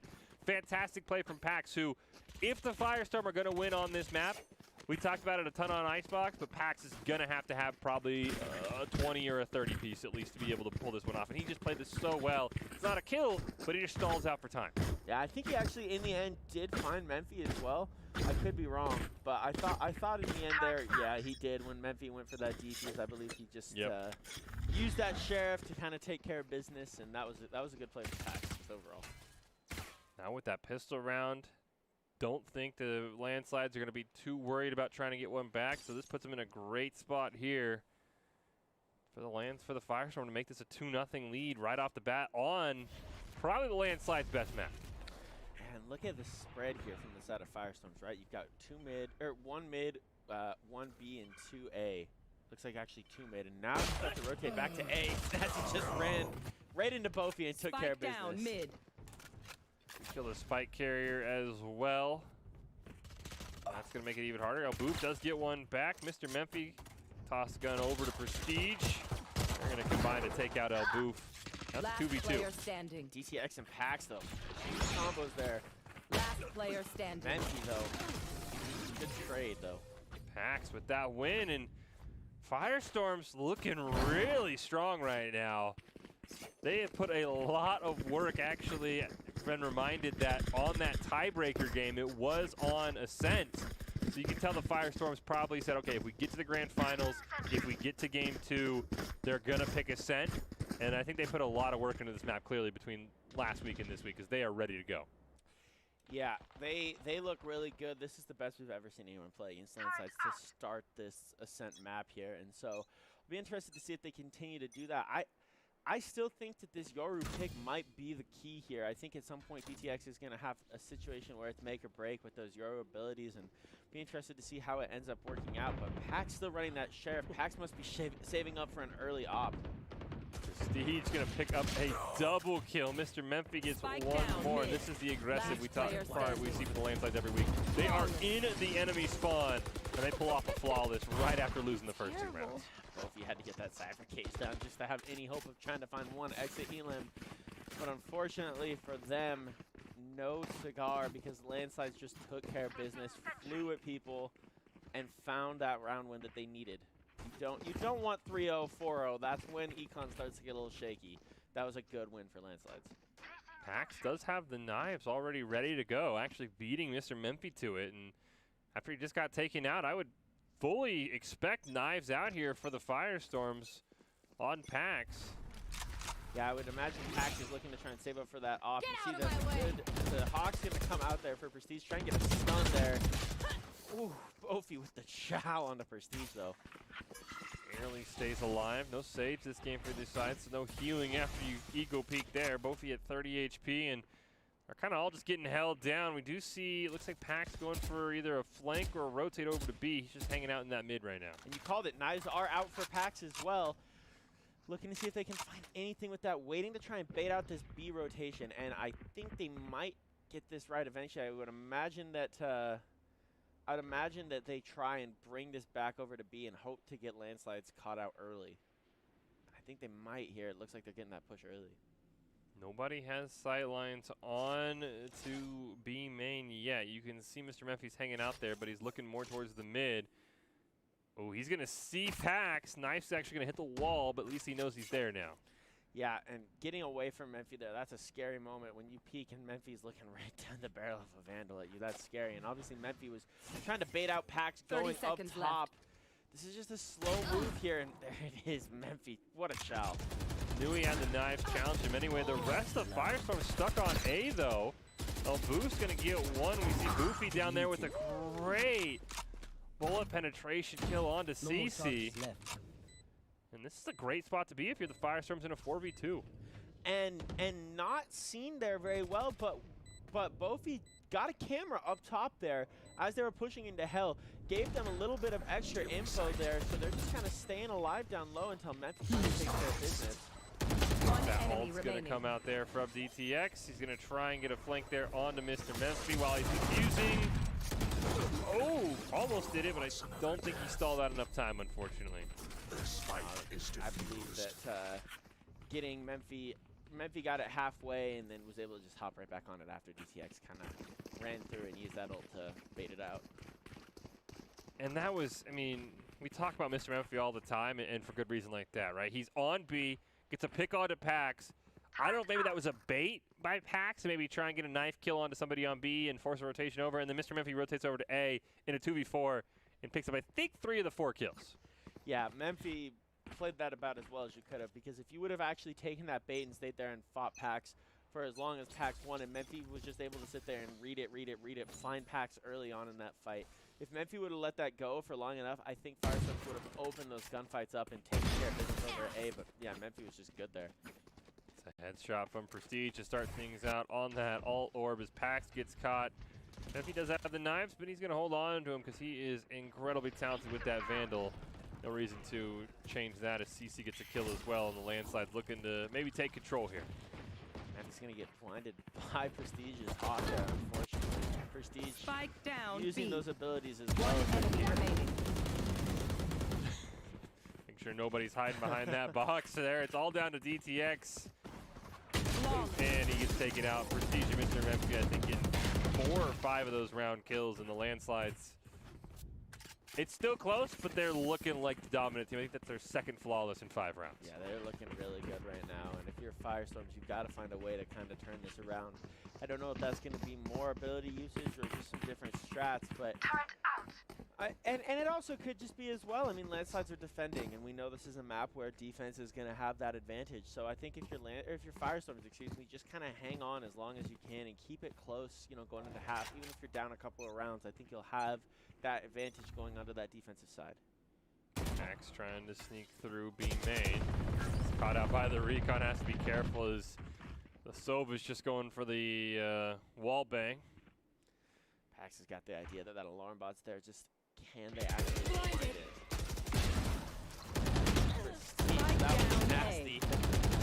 Right through the Cypher cage. Snazzy lives at 2 HP as well. Pax, though, it's that first kill on the Solix.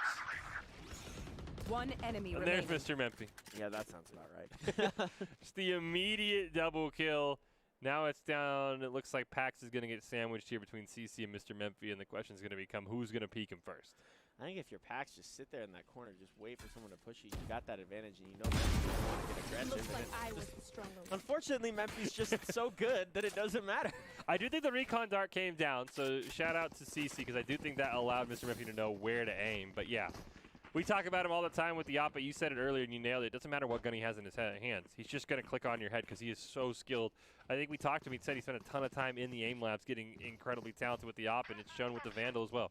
That doesn't surprise. I wouldn't be surprised if Memphi has more time in aim labs than I do put into like all games in the last year, to be honest with you. From what we see, you'd have to assume so, right? He does not miss. It's horrifying if he doesn't, because then that just brings into question how good could they? I mean, yeah, that would be scary if it wasn't. I hope the case. you're right, yeah, because if it's just like they're just, you know, if you're naturally gifted, more power to you, Mr. Memphi. Finally does get taken out by Cool Guy Fire. There's a great little rotation. I think he even had backup there as well, trying to make sure Mr. Memphi does get taken out. Yeah, I think that was kind of the play. Push up mid, see if you can find Memphi early there. Prestige, though, good trade on the Pax. Got a couple ults online, especially that Neural Theft on the Cypher. That's so important, too, on this map. That can be so big. If they can get a kill, I mean, Prestige is below 50%. If they can get a kill for Firestorms, that can be a round winner, but Bofi's going to just throw the spike down. Spike planted. Force out a regain here. That Neural Theft is huge, especially on a regain. Yeah. Oh, there you go. There's that opening. El Boof finds 2. That was huge. CC takes him out. Prestige going in. Cool Guy Fire's looking right at him. And it might just be CC up in heaven hoping for a miracle. Yeah, it's one of those ones where you're just hoping that nobody's down in hell when you jump down. Fortunately, Boise was just there ready to go. Doesn't even need the neural theft, and the Firestorms looking a lot like Icebox, where, you know, yeah, the landslides are in control, but the Firestorms find a way to answer back every single round, and I would not be shocked if we go in the half tied at 6, honestly. Which is really, now when I say that that's a win for the Firestorms, that's not just a moral victory, but really if you can go into offense tied 6-6 on this map, you really are ahead when it comes, like when you really think about it. So Firestorms giving themselves that opportunity, that's so big. There is one thing in the Firestorm's way, and it's in the middle of your screen, and that's Mr. Memphis with an op. Yeah, that's a scary situation. Finally letting the beast out of the cage here. And there's the Hunter's Fury getting popped as well from Landslide. CC's going to try and find something with it. Cage trigger. Going to find anything. Uh-oh, somebody's going to peek Mr. Memphis.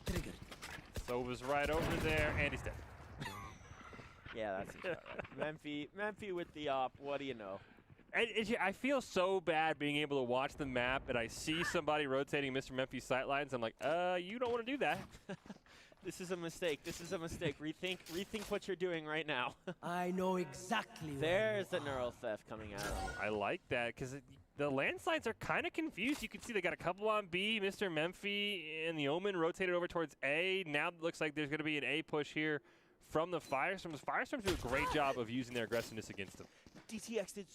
If DTX would have pushed that, they were in a really bad spot there. If they would have peeked early, they had 2 on them. They waited that, kind of baited out the rotation, and now they're able to get themselves in a spot where they use that teleporter and got some information. Play it down. Also going to get a defender killjoy coming in, which is going to make it a little bit harder here for the Firestorms to defend this spike here. The op going off from Mr. Memphis. He's got DTX right on the other side, just muzzle stuffs him. And looks like both. He's going to get 1, 2. Mr. Memphis, knives out. I think Memphis invested all knives there as well, so I think knives are gone. It's Memphis with the op, which is not an unformidable thing. Ooh. Wow, there you go. Take him, just shoot him from both sides. I don't think Memphis realized that Cool Guy was just coming in from hell there and just able to just bang right behind you. Yeah, then the knives being committed is huge as well, because usually you could save them when you get taken out if you can't regain the operator. Then you can knife, but he wasted all the knives, as you said, in that one moment. And unfortunately, as good as Mr. Memphis is, close range to 1v2 with an op is just, it's so hard to win. And Boise with those fantastic shots, you know, standing into a crouch there, so good. You know, you get those first couple shots off and you run that crouch down right as those shots start to go off, and Boise just a huge double to get that round going. They're all around A again. I would assume Pax probably has that operator if they were able to pick it up. Have not seen quite yet. That recon dart comes out and looks like they're just going to kind of retreat away from B main and maybe rotate over towards A. Interesting though, it looks like they're leaving the Cypher there to try and make a little bit of noise here in B main. I think they're scared of the fact that they think Mr. Memphis has an op. Actually, it's Prestige who has the op and Pax. They both trade off kills. Yeah, CC onto Bofi though. I mean, that was kind of expected, but that kind of makes people wait for a little bit longer. Pax just getting aggressive here. Ooh, gets 1 on his Snazzy. He's looking for Prestige, wants to take that enemy op out of the table. He's right on the other side of him. His cool guy tries to get the plant down. Yeah, good decision from DTX to get away there. There's that flash going to come through as well, but it's countered really well by Prestiges. Pax up in heaven with knives, going to bail all 3 members of Landslides up there. Standing ahead. So they're just going to get a little bit of information. They know they have to push it from heaven. See with the first great pick. Pax gets 1 more Prestige. Pax looking for the ace. Not going to get it, but whew. What a good round from Firestorm. This is insane. Surprised Cool Guy Fire didn't want to give a second op to his team, but hey, just get it off the map, make landslides rebuy. Exactly. Yeah. Because that's one of those things where it's like if there's 2 ops on the field and you know landslides are able to actually find them and completely reset and get a double op setup, that's horrifying. So I think that was the right decision there. No, I totally agree with you. And I think we've rarely seen teams, and it is very hard to run double ops because you do lose a lot of that close range pressure. So if there's anyone that could do it though, I mean the Prestige Memphis double op combo. I would love to see that. I would absolutely love to see it. Pax, though, making a name for himself with his own op, a 4-piece last round. He's looking to pick somebody mid. Doesn't have anyone in his sights, though. I think it might be a full eco round as well from the landslides. There's that wolf coming up. He's just trying to get a little bit of information. Don't know that they got that much. They know there had to be one mid, but outside of that, I don't think there was too much. And you saw the camera was going to come out there from Bofi as well, just trying to see if anyone's guarding there. No more charges left. So they did see Snazzy peek for a moment there. Boof's going to get one. Snazzy gets taken down as well. It's a 5v3. And they're all just kind of sitting here in that mid area there. The window's going to go out. There's Pax with a huge off on the Memphi as well. Absolutely insane. Pax is having himself probably one of the best games we've seen in the Esports Tower by anybody so far. DTX on the flank with trigger discipline. DTX to close it. Wow, what a play. Fantastic round from the Firestorms, who started slow. Now they're up 6-4. All they need to do is win one more round, and they guarantee they have the lead at the split, which would be huge, especially on the Landslide's best map and their map choice. And on the offensive side, Firestorms, holy cow. This has been, you said, this has been our best grand final we've seen. Even if I think the Landslides come out and win 2-0, I still think this is probably the best grand final we've seen because everything has been so incredibly close. Oh, it's just high level. Everything is high level. We haven't seen anything where you're like, oh, okay, like, that wasn't a great play. Everything's just like, that was a great play. Just unfortunately, it just doesn't come out. There's the Hunter's Fury going to get popped as well. Look at the trades coming through. 2 for 2. Bofi doesn't end up taking down Snazzy. Everybody's over on that B side. Mr. Memphi somehow has an op now in his possession. He, of course, gets a kill. Pax looking for Mr. Memphi. Oh, here we go. Here comes Mr. Memphi. You can see it. There's the silhouette. It does not matter. Neutralized. He does not miss, and now it's up 12. Oh, man, as I say that, Mr. Memphi just ego peeks and pops him. All right, so we need to add a caveat. Don't ego peek the op unless you're Mr. Memphi. Yeah, then Memphi can do whatever Memphi wants. But, oh my gosh, come on. That was ridiculous. Pax is just looking there the whole time. And Mr. Memphi's just... Sorry, dude. Sorry, man. Nothing personal, kid. And then just this, you're like, nope. Oh my gosh. I mean, I'm trying to, like, it's just crazy. I mean...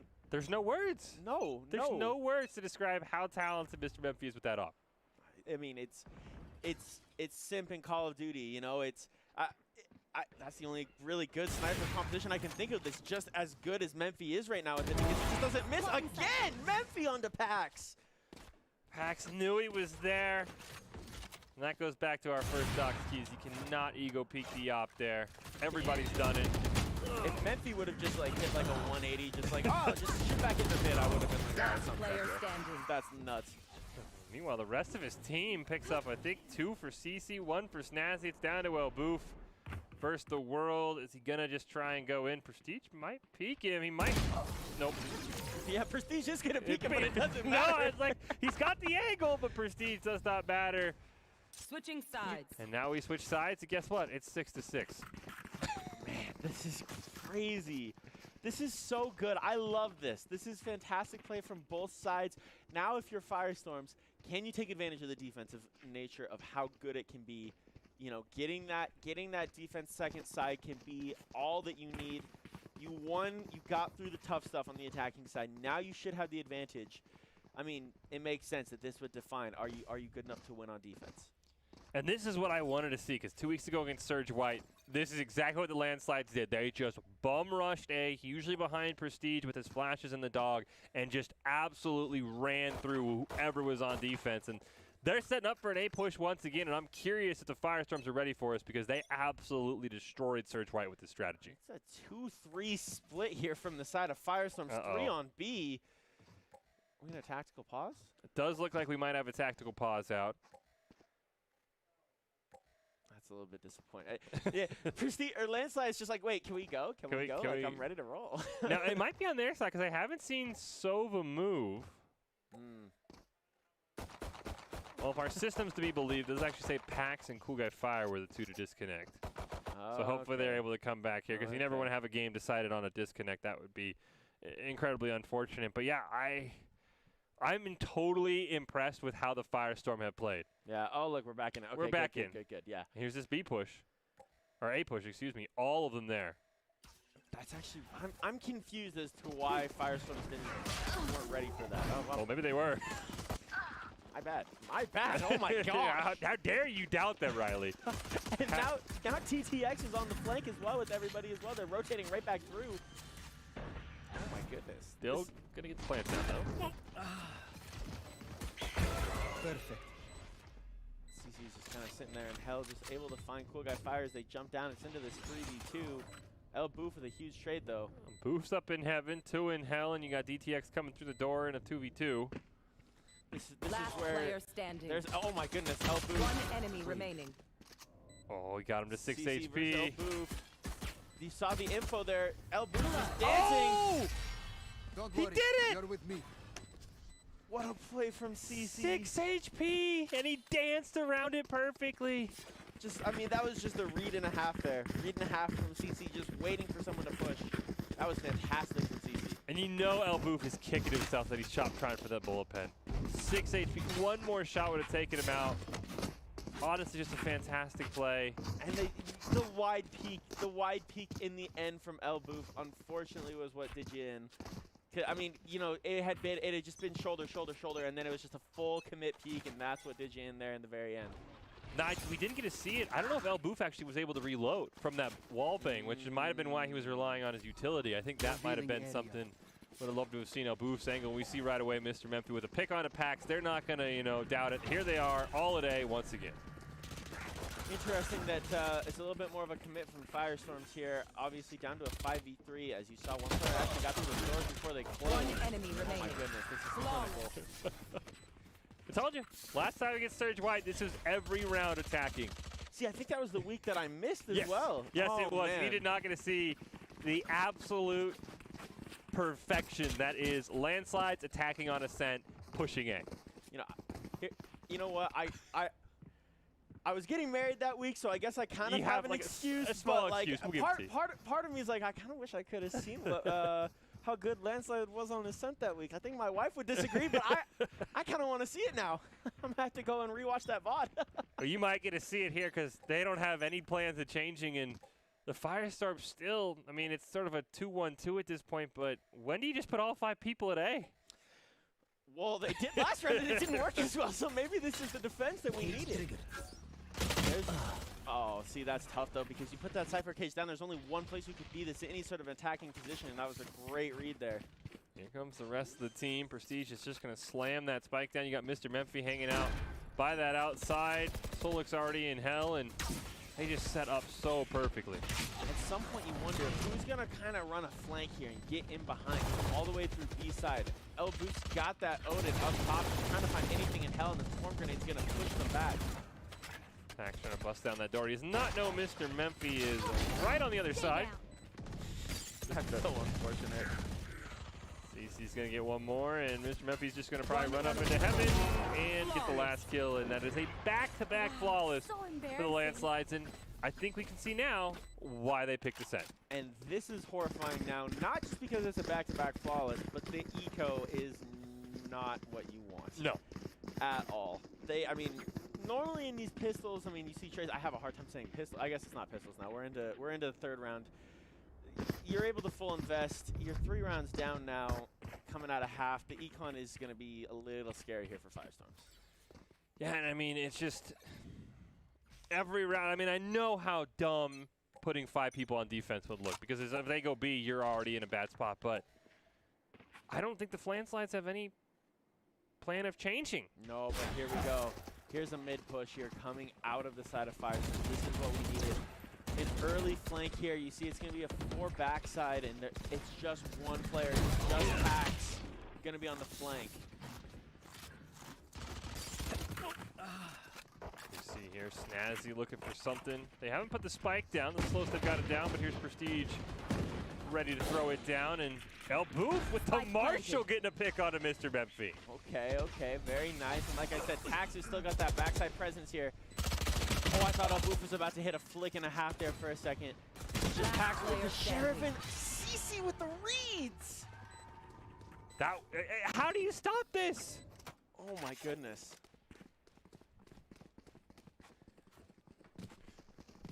I mean, that's actually unbelievable to see CC just get right around there, flip around, and get a crazy whip right onto Pax. Unfortunately, that Sheriff just wasn't enough. And that's where the econ really starts to hurt you, because unfortunately, from the side of Firestorms, you've lost 4 in a row. Now, it wasn't quite a flawless, but Landslides do have that econ. They're 3 rounds away from qualifying for BFC next week once again. And Firestorms, they got to find a way to get back in this. I don't know how they're going to do it, but once again, it's a double push, but you see the knives coming out from Memphi. Memphi just trying to get some information up into top heaven.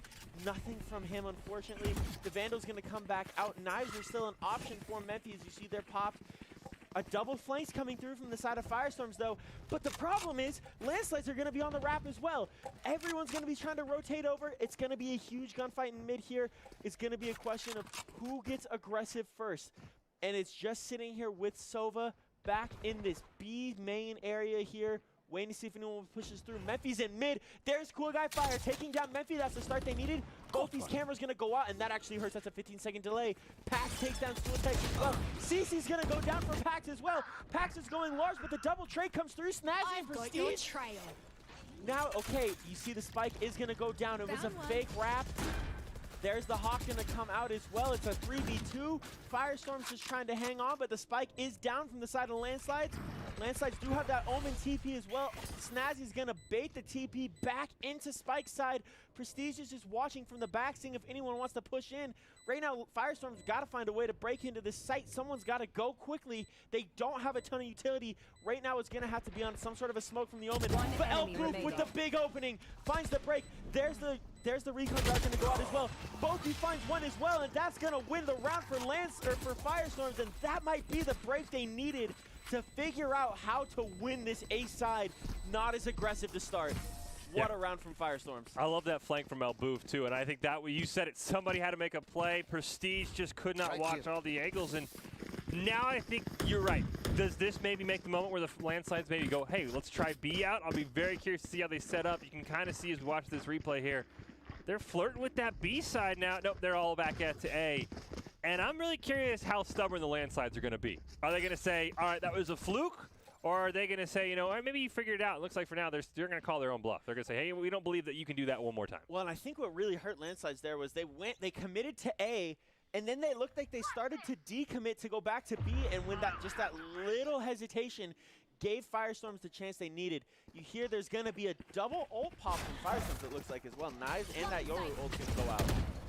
All of that utility put down on that A side. Mr. Memphi going to remove that recon. Dark Cool Guy Fire gets 1, 2. Boofy gets another one. Hunter's Fury coming out. Maybe a little bit overkill there from Elboof, but he does take down one. And there's a flawless, and that is the, you know what, it wasn't a fluke. We have that A push figured out. Yeah, now things start to get really interesting. This is when a game can get changed. All of a sudden, the flawlesses start to go back to the side of Firestorms. The econ starts to be on their side. They have the momentum. This is the first time that we've seen Landslides in the back half of a game not have momentum. Can they find a way to re-grab it? Because we talked about on Icebox, it was 6-6 at the half. I think the Landslides won 7 in the next 8 rounds. Yeah. This time they've lost 2 rounds, and I think, as you mentioned, Ascent, despite what the Landslides have proven, is a defender-favored map. So the Landslides are going to have a tougher and tougher time, and you see here there's a lot more of a mid than we usually see. As Cool Guy Fire, I think, saw a couple of them, but nobody really landed any shots. Yeah, Landslides getting pushed off this A, I mean, that's a victory in itself for the side of Firestorms, being able to take this team off of their favorite push. Now you put them into territory that's maybe not as familiar. We haven't seen as much of this B push. What can Firestorms do to counter whatever Landslides might be able to throw at them? The dog come in, DTX, they will take care of it, but you can just see on the map, the Landslides are just all hanging out on that mid. Now they're going to slowly rotate over towards A. Cool Guy Fire is hanging out there. He's going to have 2 people right in his face real soon. See if he's able to get some shots, dodges the flash, gets 1! Can't quite get the second, though. Oh my goodness, I thought that was about to be the play of the year right there. The double kill through the flash would have been unbelievable, but Elboo's on this flank as well. Can they get something through the door? Ooh, great pick on Mr. Memphi and on to Snazzy. Prestige does get one back. It's a 1v3, but health bars are pretty low. Prestige with a double, though. Oh, my goodness. I thought Prestige for a second was about to get a quad piece, but no such luck. Look at Firestorms, man. Brought it right back. And you can see there, you saw in the mid game, the landslides were just so hesitant. They're like, do we go B? Do we go A? It took them forever. They finally committed towards A, and fantastic play in heaven from Cool Guy Fire, and then Prestige just unfortunately could not get the 1v3. I'm really curious to see what the landslides are going to do, because they're starting to like look a little uncomfortable attacking. This is vulnerability that we haven't seen out of this landslides team really all year. Mr. Memphi's going to peek and op. Oh boy. Pax is waiting. There it is. Oh my goodness. Mr. Memphi, read the keys, and now look, they've got them penned in on mid here right now as well. This is going to be a 4 push, and this drone's going to give them a ton of information. Cool Guy knows they have to push. And look at the TP as well. They get away. This is flawless from them, but that's a huge double. DTX does get one. El Boof. He knows they're there on the flank. Oh, Solix flipped on him. One enemy remaining. And now it's a 1v1. And Boofy immediately ends it. Wow, I thought that was about to go very poorly when the 180 came out. That might be the worst feeling in all of gaming, is in Valorant when you miss those first 2 shots and you're like, yeah, I'm gonna get 180 on. Like, it's just like. And unfortunately, we're gonna put him on blast right here. Yeah, that's just what feels bad, man. Oh, I'm so sorry, El Boof. I mean, look, Bofi with the double on that Cypher. I did not think we'd be at 10-10. I'll be honest. I was like, okay, maybe they'll win a round. It'll be like 13-7 landslides at the end. GG Firestorm. To get to 10-10 after how those first 4 attacking rounds went is insane. I mean, you said at the beginning that they've been putting in work onto Ascent. I mean, holy crap, is it showing. Yeah, this is work might be the understatement. They might live on Ascent at this point. Yeah, and there's a Killjoy going to come out. I mean, look at these different strats, though. I mean, this is a B main push, and here comes a flank coming through as well. If Omen can win a gunfight here, and they do, look at that. Cool Guy wins that gunfight, and now you've got the pin in, and Pax has that op out as well. We're trying to get the plant down. CC on with a triple kill before he gets taken out. Pax, he's looking for somebody. He actually ends up dropping the operator in this close range fight with the spike down. This is good position here from the side of Firestorms if they want to try and win this round. Actually, landslides pushed out, but those are big wins from Sultex there. Oh, gets one. He's going to have Mr. Memphi behind him. That's a great job by the Lancelot. That was a hectic B push as well. I mean, I love that read, looking to see if someone's on the backside of Boa House there, but unfortunately, Memphi was just in B main there and was able to take care of business. That was a great double push there from the side of landslides. That's a fantastic job. Now, do you think they go back A? Do you think they try that B again? It's kind of looking a little split again, and I think what's actually really big here is Sultex did invest that Killjoy as well. That's going to be critical because now you can't just lock off a site like they were before. Memphi's going to be over here on B again, kind of solo doloing it, which is an interesting play. Now it's going to be more of a mid push from Memphi. This is Memphi going out by themselves. It makes this a whole different round. Ooh, Pax tried with the judge. Well, Memphi might have Pax's op, would be my guess is why he's holding down mid. We haven't quite seen his loadout yet. But everybody else is on A. Now they're actually going to fake the A and go towards B, but they're going to leave their Omen to maybe try and make some noise and bait him. Let's see how quickly Firestorms can read that. That's going to be critical. How quickly do you realize that landslides aren't here, and this is probably going to be a B push? And I don't think it's going to be quickly enough. Landslides are going to have a chance to get set up really well on this site here, unless DTX can make a huge play. Watch them run. They're all actually going to teleport over. Now it's the Omen for the landslides who's left all alone. That's a big ult there. That's a big ult from that Omen there. First kill for Solix. It's been a 5v3. Bofi gets one, though. Oh, my. Oh, my. One guy with the huge ult into a double as well, and Bofi finds one as well. Firestorms just read that like a book. 30 seconds left. I don't really know what you can do except maybe find an exit frag for the landslides if you're snazzy. Maybe sneak up on Bofi, but El Poof and Bofi, perfect angles here. Oh no, the dart comes out. Now they know exactly where you are. Trying to get anybody. Oh, he does at least get Bofi. So does deny a bit of cash, I guess. I mean, can we talk about Cool Guy Fire with like the underrated ult play of the of the year. What a play! What a big brain play! From, 100%. Oh my goodness!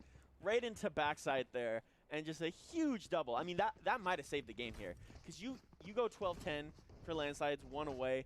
That's bad news. You tie it up instead, and that comes right off of that huge ult from Cool Guy.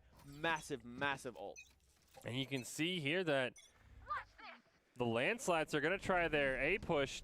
2 of them are stuck with pistols, though, so this is not a great econ here for the landslides trying to put themselves on match point. The Firestorms have a great chance to maybe go up 12-11 here. Pax is on a flank with knives out as well. That could be huge. VF gets the first pick on the Cool Guy Fire, having none of that. DTX up in heaven. He's got 1 below him in hell. Memphis jumps up there but doesn't see anything through the smoke, and now that Spike's going to get slammed down. Pax on that flank. He gets 1 with the knives. He gets a second with the knives. He's dashing. He gets a 3rd. Pax goes huge. They're going to put themselves on match point. Wait, Firestorms, what is going on? Pax is absolutely cracked out of his mind.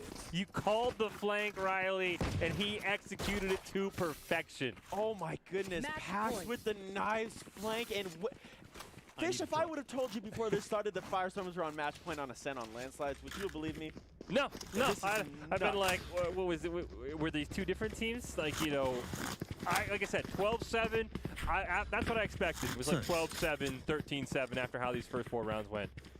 Insane. Both V and Pax have been playing out of their minds right now. Not to mention, cool. Everybody, all 10 of these players have had insane moments tonight. That's the best part of this grand finals. And now, if you're the Firestorms, can you get the job done? Yeah, it's going to be interesting. In landslides, this is the test of what true greatness is. You know, adversity. Can you win it? There's Sultex already with that Killjoy up again. DTX pulled that rip to get a flank, and they didn't find anything out of it. That's going to be big. That Prestige immediately read that, went for the flash. Sulix is going to get that plant down. Nobody's taking a single shot. They're going to just put that swarm grenades right on top, and there's a Hunter's Fury up as well for the landslide if things get dicey.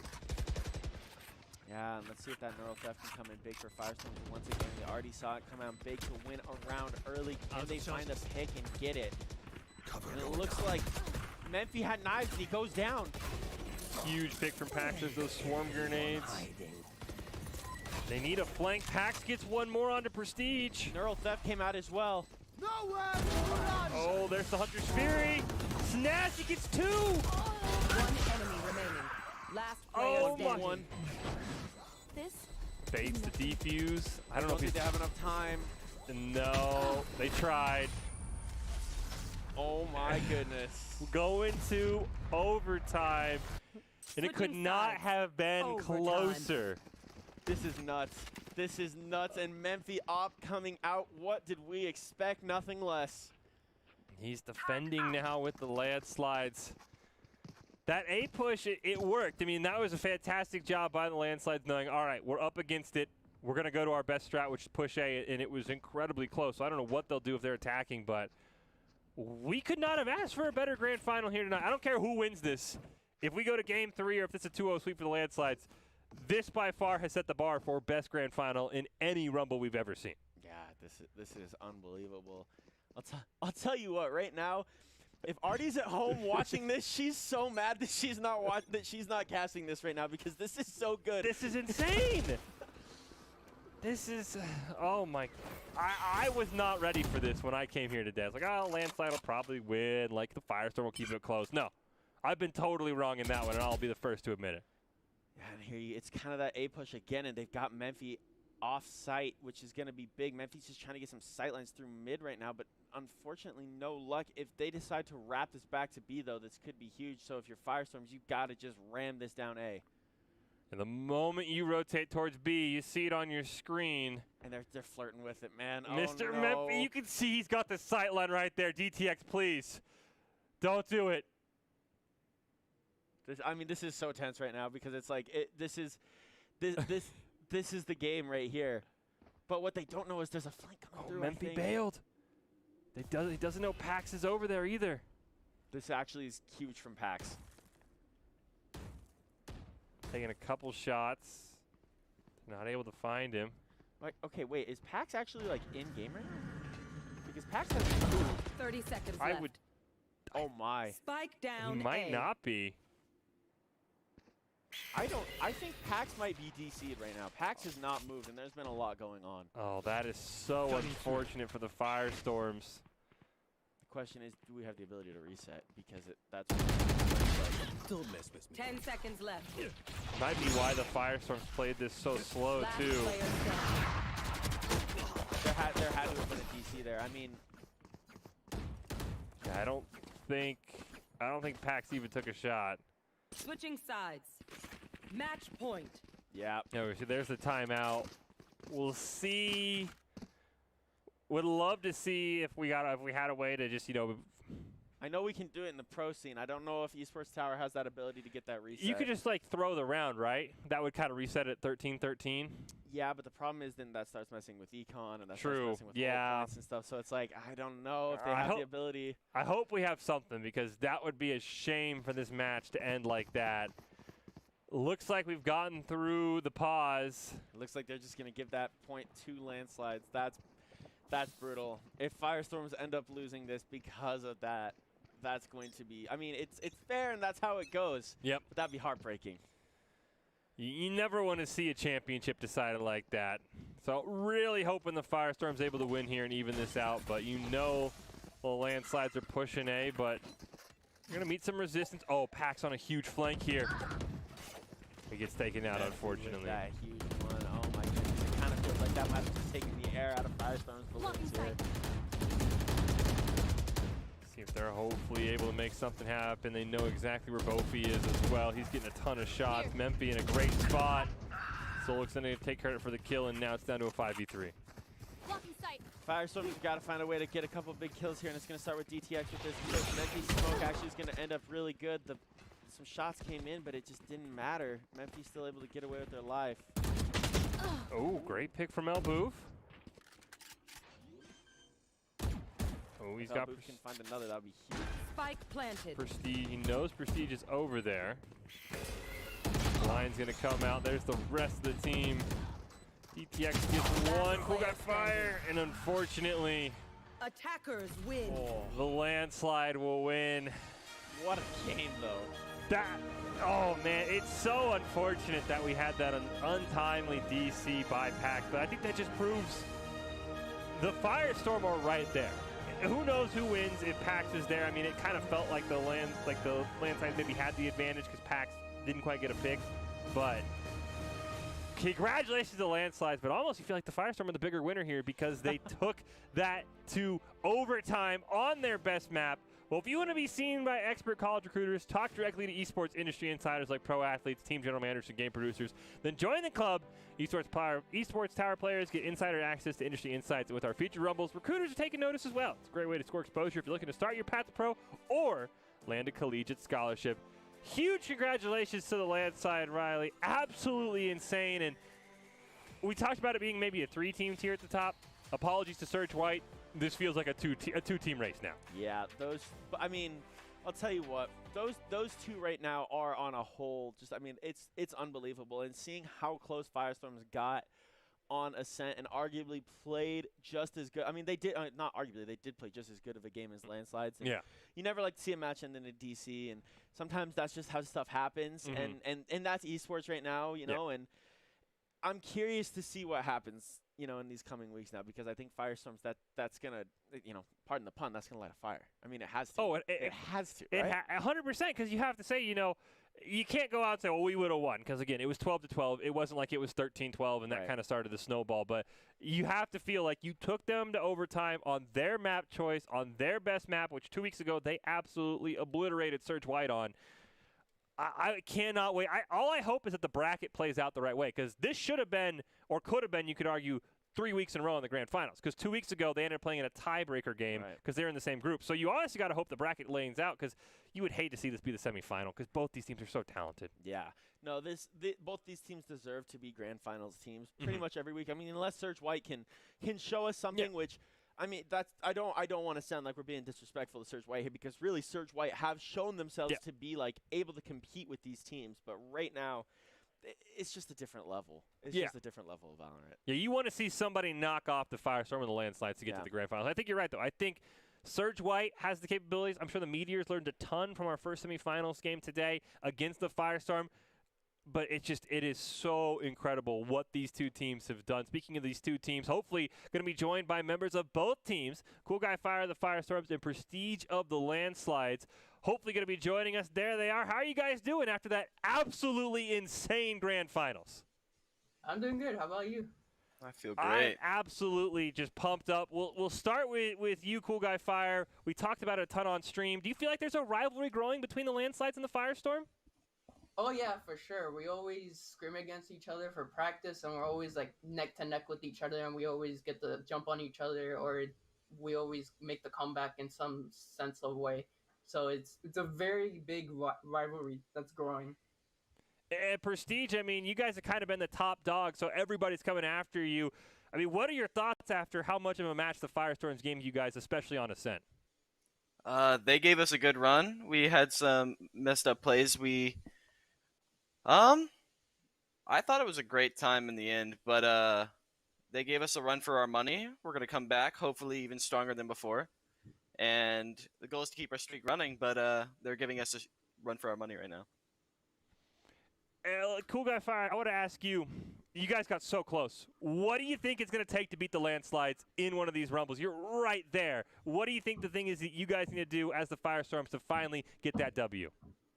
I think it's more of us coordinating as a team and making sure we always have someone next to each other and speaking what you tell, what we're doing, and what control we're taking out of the map to beat the Landslides. But I feel like we're right there, just like you said.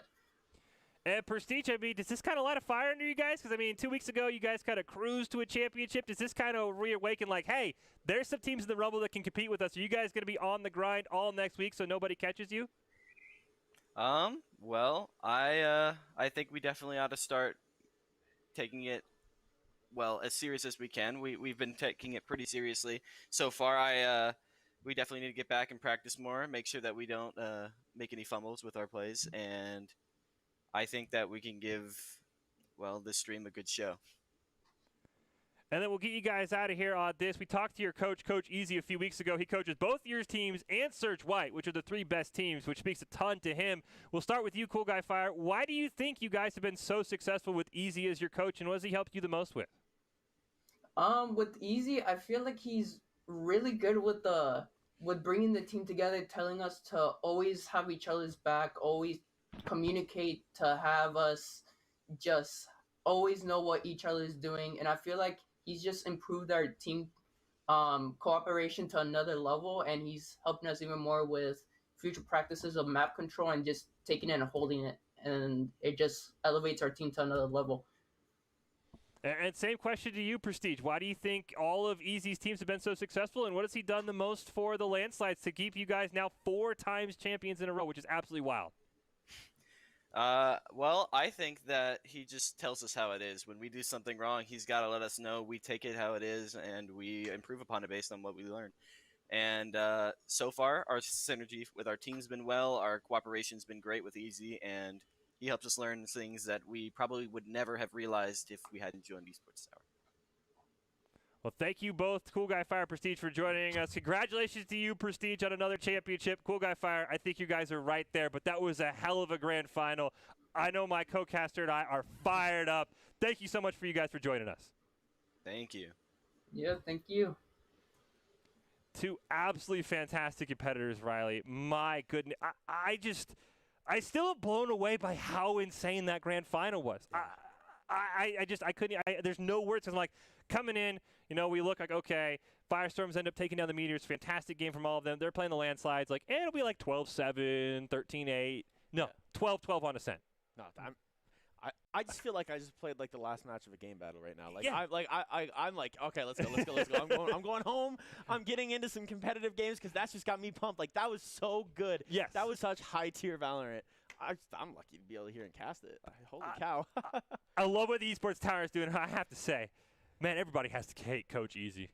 Oh my goodness. Surge White, Firestorm, Landslides. Yeah. I want to know what he is saying to these guys in practice. I mean, I know he's saying, like, you know, stay as a team, stay together, but, like, what on top of that is going on? Because holy cow, this guy knows what's going on. Esports Tower is lucky to have something like that. 100%, because, I mean, I think that the craziest thing to be is we know how talented the landslides are, but it's the growth of Surge White and Firestorms that honestly impressed me the most. Because they've gotten better and better each week. And now I'm going to ask you probably the toughest question of the night, Riley. Who is your ICCU player of the game? Because all 10 players we just saw in this grand finals are 100% deserving. Obviously, I think there's an easy cop-out if you just want to say Mr. Memphi. But honestly, your ICCU player of the game, I think any 10 members quickly before it's given away. Oh, it's probably got to be Memphi, honestly. I think that it was an old... It is Mr. Memphi. It is Mr. Memphi. Just a technical issue. What do you? I mean, it almost does feel like a cop out sometimes. He hit the most insane shot we've ever seen, though. Yeah, that collab was just a collab with the op. We have never seen it, and the thing is just anytime he has the op, like this is. I feel bad for Pax because Pax played his head out, but just you have the advantage. It's just nope. Oh, sorry. Oh and then El Boof's going to have the exact same thing happen to him, by the way. Spoiler alert.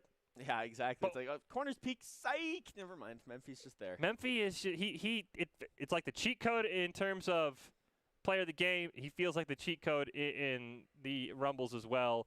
I really, really hope that we get his view of this.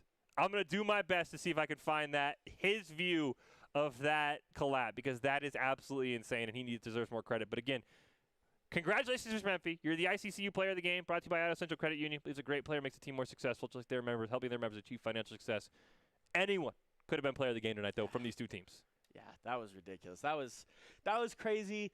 You know, you hate to see it end the way that it ended, but in reality, I mean, that was fantastic Valorant. It was so good to see how both of these teams were able to just react to each other, and yeah, this is I'm interested to see where this goes. Obviously, I think with me heading out, I think I'm really sad this is going to be my last Rumble because I have to move, which is so sad because this is crazy. It's developing into such insane Valorant. I hope you're able to watch, because I do think we're on the verge of the landslides losing. Nothing against Prestige. It's just the Firestorm played their all. And, I mean, you know, maybe we'll be able to sneak you back one more time before you leave. We're still trying to figure it out. But if this is your final Rumble, what are your thoughts on probably the best Rumble we've ever seen? I mean, it's so fun to be able to leave on something like that for me personally. And obviously, it has nothing to do with me. It's so fun to see these kids be able to showcase just how good they are. And really, I mean, it doesn't surprise me that landslides, as they play in BFC every week, continue to get better. And I think Firestorms would be able to do the exact same thing. Oh, yeah. We're looking at players that are like 100% going to be playing at the college level, hopefully playing, you know, in the AMP scene and in the pro scene as well. I mean, the sky's the limit for a lot of these players. Oh, yeah. There's just such talent here in Esports Tower, and it's so fun to be able to see just how they grow. You know, you mentioned it. Easy's been doing some fantastic things with these players. I'm really excited to see where these players develop and grow, and hopefully we see some of them here at Boise State. I was going to say, yeah, you know what? Sure, go ahead and play at the pro scene. I just hope we get a pit stop from some of these kids at Boise State, because I know we have a growing Valorant team going varsity in the fall, and all of these players are very well deserving. Well, Riley, thank you so much for, if this is your last Rumble, you left on a bang. Congratulations to the landslides, though. 4 consecutive Valorant Rumbles. Absolutely insane. The dominance they showed continued, but watch out. The Firestorms gave it their all. They have a strong roster, and they're right there. They are on the cusp of taking home a Rumble victory. Of course, the landslides, they've re-qualified for BFC Valorant Cup in 2 weeks. If you want to find out more about BFC, how to qualify for the Esports Tower, check it out, esportstower.com/BFC. Congratulations to all the teams this week. Cannot wait to see you next week for more Valorant action every Wednesday at 4 p.m. Mountain, 6 p.m. Eastern Time right here on the Boise State Twitch channel. Well, that's going to do it for us tonight. We will close out with our top 5 plays. I feel bad for our production staff because there were so many plays. They might have to make it a top 10. It's presented by the Idaho Army National Guard. But you take your impressive critical thinking skills into real time. More than 10 jobs offering a $20,000 bonus and your dream of choice paid for. The Idaho Army National Guard is the best team out there. Reach out on Twitch at iGuard Gaming. Congratulations to the landslides and Mr. Memphi on all their accolades tonight. And here are your top 5 plays.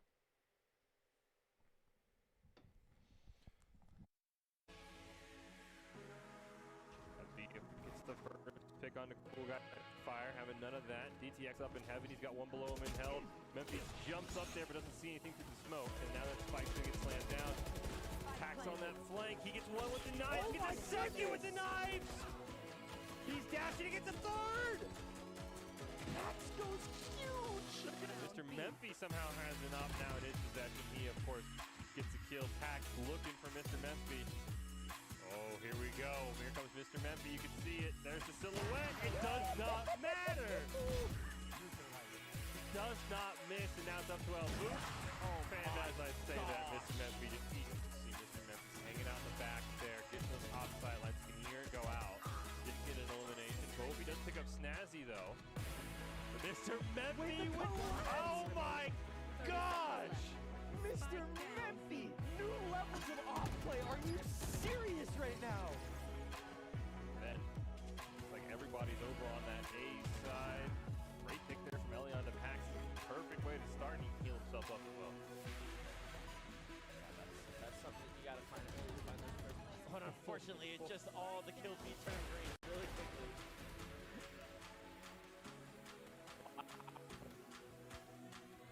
Felt like they got seen though. That's why that smoke went out and the shots came out. I think Pack actually didn't need that. Just click right on Prestige. Just do it, Pack. Oh no! It's another one on to Mr. Memphis. Here's the Hunter's Fury from Snazzy. Pax with the 4-piece. Pax looking for the ace here now. Oh, give it to him! Oh!